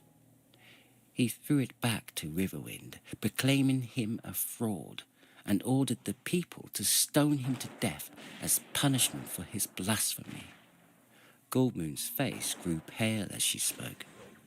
Riverwind's face, dark and shadowed. The tribe bound Riverwind and dragged him to the grieving wall, she said, barely speaking above a whisper. They started hurling rocks. He looked at me with so much love, and he shouted that not even death would separate us. I couldn't bear the thought of living my life alone, without him. I ran to him. The rocks struck us. Goldmoon put her hand to her forehead, wincing in remembered pain, and Tanis's attention was drawn to a fresh, jagged scar on her tan skin. There was a blinding flash of light. When Riverwind and I could see again, we were standing on the road outside of Solace. The staff glowed blue, then dimmed and faded until it is as you see it now. It was then we determined to go to Haven and ask the wise men at the temple about the staff. Riverwind, Tanis asked, troubled. What do you remember of this broken city? Where was it? Riverwind didn't answer. He glanced at Tanis out of the corner of his dark eyes, and it was obvious his thoughts had been far away. Then he stared off into the shadowy trees. Tanis Half-Elfen, he finally said. That is your name. Among humans, that is what I am called. My elvish name is long and difficult for humans to pronounce. Riverwind frowned. Why is it that you are called half-elf and not half-man? The question struck Tanis like a blow across the face. He could almost envision himself sprawling in the dirt and had to force himself to stop and swallow an angry retort. He knew Riverwind was asking this question for a reason. It had not been meant as an insult. This was a test, Tanis realized. He chose his words carefully. According to humans, half an elf is but part of a whole thing. Half a man is a cripple. Riverwind considered this, finally nodded once abruptly, and answered Tanis's question. I wandered many long years. Often I had no idea where I was. I followed the sun and the moons and the stars. My last journey is like a dark dream. He was silent for a moment. When he spoke, it was as if he were talking from some great distance. It was a city once beautiful, with white buildings supported by tall columns of marble. But it is now as if some great hand had picked up that city and cast it down a mountainside. The city is now very old and very evil. Death on black wings, Tanis said softly. It rose like a god from the darkness. Its creatures worshipped it, shrieking and howling. The plainsman's face paled beneath his sun-baked skin. He was sweating in the chill morning air. I can speak of it no more. Goldmoon laid her hand on his arm, and the tension in his face eased. And out of the horror came a woman who gave you the staff, Tanis pursued. She healed me. I was dying. Tanis stared intently at the staff Goldmoon held in her hand. It was just a plain, ordinary staff that he never noticed until his attention was called to it. A strange device was carved on the top, and feathers, such as the barbarians admire, were tied around it. Yet he had seen it glow blue. He had felt its healing powers. Was this a gift from ancient gods come to aid them in their time of need? Or was it evil? What did he know of these barbarians anyway? Tanis thought about Raistling's claim that the staff could only be touched by those pure of heart. He shook his head. It sounded good. He wanted to believe it. Tanis, lost in thought, felt Goldmoon touch his arm. He looked up to see Sturm and Karaman signalling. The half-elf suddenly realized he and the plainsman had fallen far behind the others. He broke into a run. What is it? Sturm pointed. The scout returns, he said dryly. Tasselhoff was running down the road toward them. He waved his arm 3 times. Into the brush, Tanis ordered. The group hurriedly left the road and plunged into the bushes and scrub trees grown along the south edge, all except Sturm. Come on. Tanis put his hand on the knight's arm. Sturm pulled away from the half-elf. I will not hide in a ditch, the knight stated coldly. Sturm, Tanis began, fighting to control his rising anger. He choked back bitter words that would do no good and might cause irreparable harm. Instead, he turned from the knight, his lips compressed, and waited in grim silence for the Kenda. Tas came dashing up, pouches and packs bouncing wildly as he ran. Oh, clerics, he gasped. A party of clerics, 8. Sturm sniffed. I thought it was a battalion of goblin guards at the least. I believe we can handle a party of clerics. I don't know, Tasselhoff said dubiously. I've seen clerics from every part of Kryn, and I've never seen any like these. He glanced down the road apprehensively, then gazed up at Tanis, unusual seriousness in his brown eyes. Do you remember what Tika said about the strange men in Solace hanging around with Hederic? How they were hooded and dressed in heavy robes? Well, that describes these clerics exactly. And, Tanis, they gave me an eerie feeling. The Kenda shuddered. They'll be in sight in a few moments. Tanis glanced at Sturm. The knight raised his eyebrows. Both of them knew that Kendas did not feel the emotion of fear, yet were extremely sensitive to other creatures' natures. Tanis couldn't remember when the sight of any being on Kryn had ever given Tas an eerie feeling, and he had been with the Kenda in some tight spots. Here they come, Tanis said suddenly. He and Sturm and Tas moved back into the shadows of the trees to the left, watching as the cleric slowly rounded a bend in the road. They were too far away for the half-elf to be able to tell much about them, except that they were moving very slowly, dragging a large handcart behind them. Maybe we should talk to them, Sturm. We need more information about the road ahead. But be careful, my friend. I'll be careful, Sturm said, smiling. I have no intention of throwing my life away needlessly. The knight gripped Tanis's arm a moment in silent apology. Then he dropped his hand to loosen his sword in its antique scabbard. He walked across to the other side of the road and leaned up against a broken-down wooden fence, head bowed, as though resting. Tanis stood a moment, irresolute, then turned and made his way through the brush, Tasselhoff at his heels. What is it? Caraman grunted as Tanis and Tass appeared. The big warrior lifted his girth, causing his arsenal of weapons to clank loudly. The rest of the companions were huddled together, concealed behind thick clumps of brush, yet able to get a clear view of the road. Hush! Tanis knelt down between Caraman and Riverwind, who crouched in the brush a few feet to Tanis's left. Clerics, he whispered. A group of them coming down the road. Sturm's going to question them. Clerics? Caraman snorted and settled back comfortably on his heels, but Raceland stirred restlessly.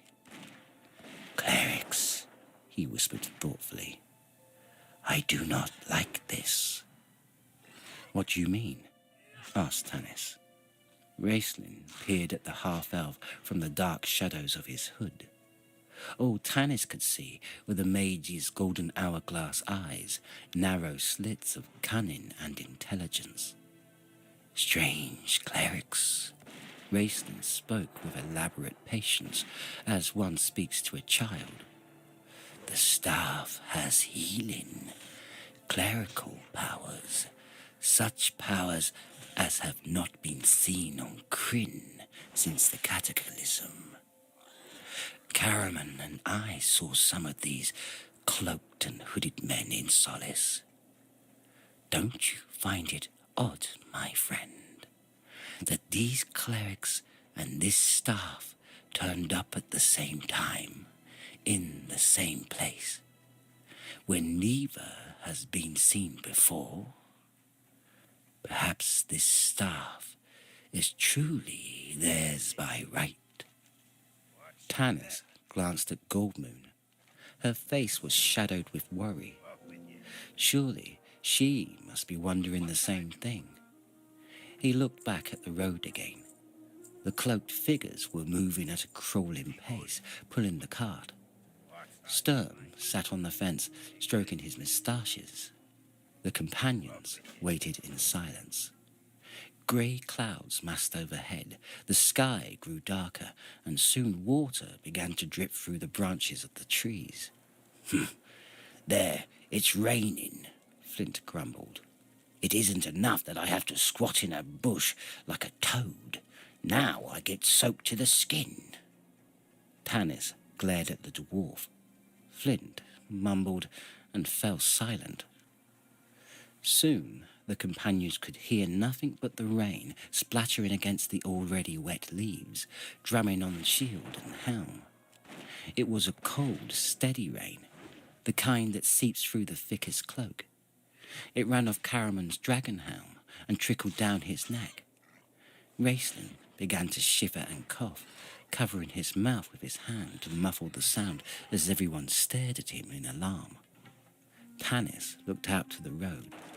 Like Tass, he had never seen anything to compare to these clerics in his 100 years of life on Kryn. They were tall, about 6 feet in height. Long robes shrouded their bodies, hooded cloaks covered the robes.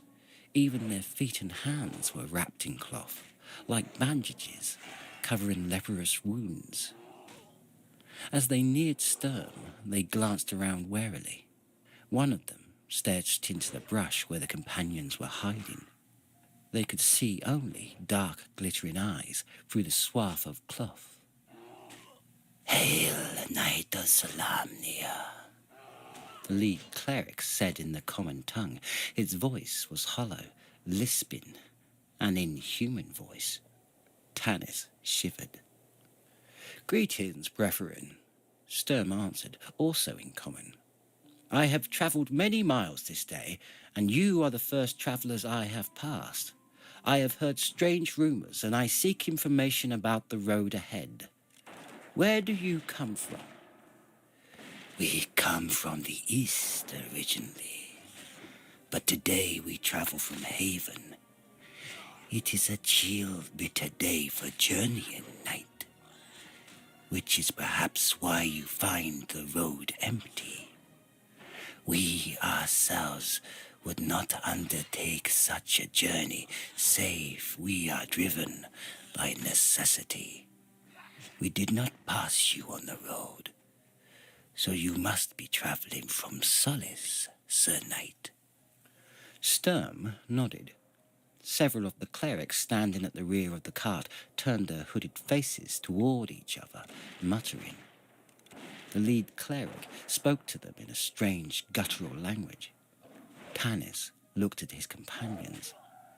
Tasselhoff shook his head, as did the rest of them. None of them had heard it before. The cleric switched back to common. I am curious to hear these rumors you speak of, knight. There is talk of armies in the north, Sturm replied. I am travelling that way, to my homeland of Salamnia. I would not want to run into a war to which I have not been invited. We have not heard these rumors. So far as we know, the road to the north is clear. Ah, that's what comes of listening to drunken companions, Sturm shrugged. But what is this necessity you speak of that drives the brethren out into such foul weather? We seek a staff, a blue crystal staff. We heard that it had been sighted in Solace. Do you know aught of it? Ah, yes. I heard of such a staff in Solace. I heard of the armies to the north from the same companions. Am I to believe these stories or not? This appeared to confound the cleric for a moment. He glanced around, as if uncertain how to react. Tell me, said Sturm, lounging back against the fence, why do you seek a blue crystal staff? Surely one of plain, sturdy wood would suit your reverend gentleman better. It is a sacred staff of healing, the cleric replied gravely. One of our brothers is sorely ill. He will die without the blessed touch of this holy relic. Healing? Sturm raised his eyebrows. A sacred staff of healing would be of great value. How did you come to misplace such a rare and wonderful object? We did not misplace it, the cleric snarled. Tanis saw the man's wrapped hands clench in anger. It was stolen from our holy order. We tracked the foul thief to a barbarian village in the plains, then lost his trail. There are rumors of strange doings in Solace, however, and it is there we go. He gestured to the back of the cart. This dismal journey is but little sacrifice for us, compared to the pain and agony our brother endures. I'm afraid I cannot help, Sturm began.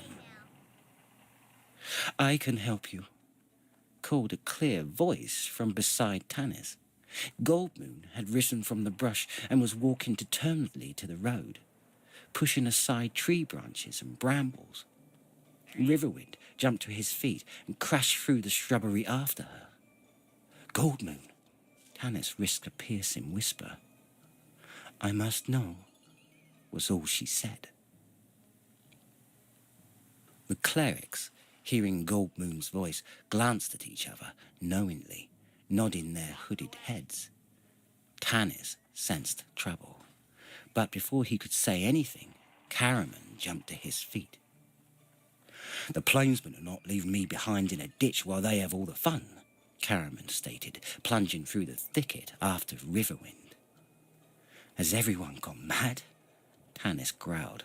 He grabbed Tasselhoff by his shirt collar, dragging the kender back as he was about to leap joyfully after Caraman. Flint, watch the kender, Raceling. No need to worry about me, Tanis, the mage whispered. I have no intention of going out there. Right, we'll stay here. Tanis rose to his feet and slowly started forward. An eerie feeling creeping over him.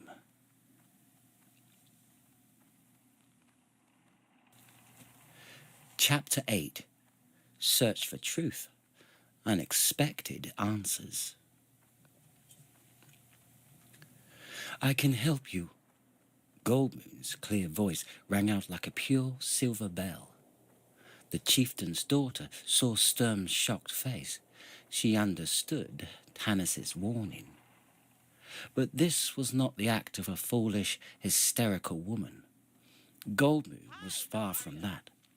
She had ruled her tribe in all but name for 10 years, ever since sickness had struck her father like a lightning bolt, leaving him unable to speak clearly or to move his right arm and leg.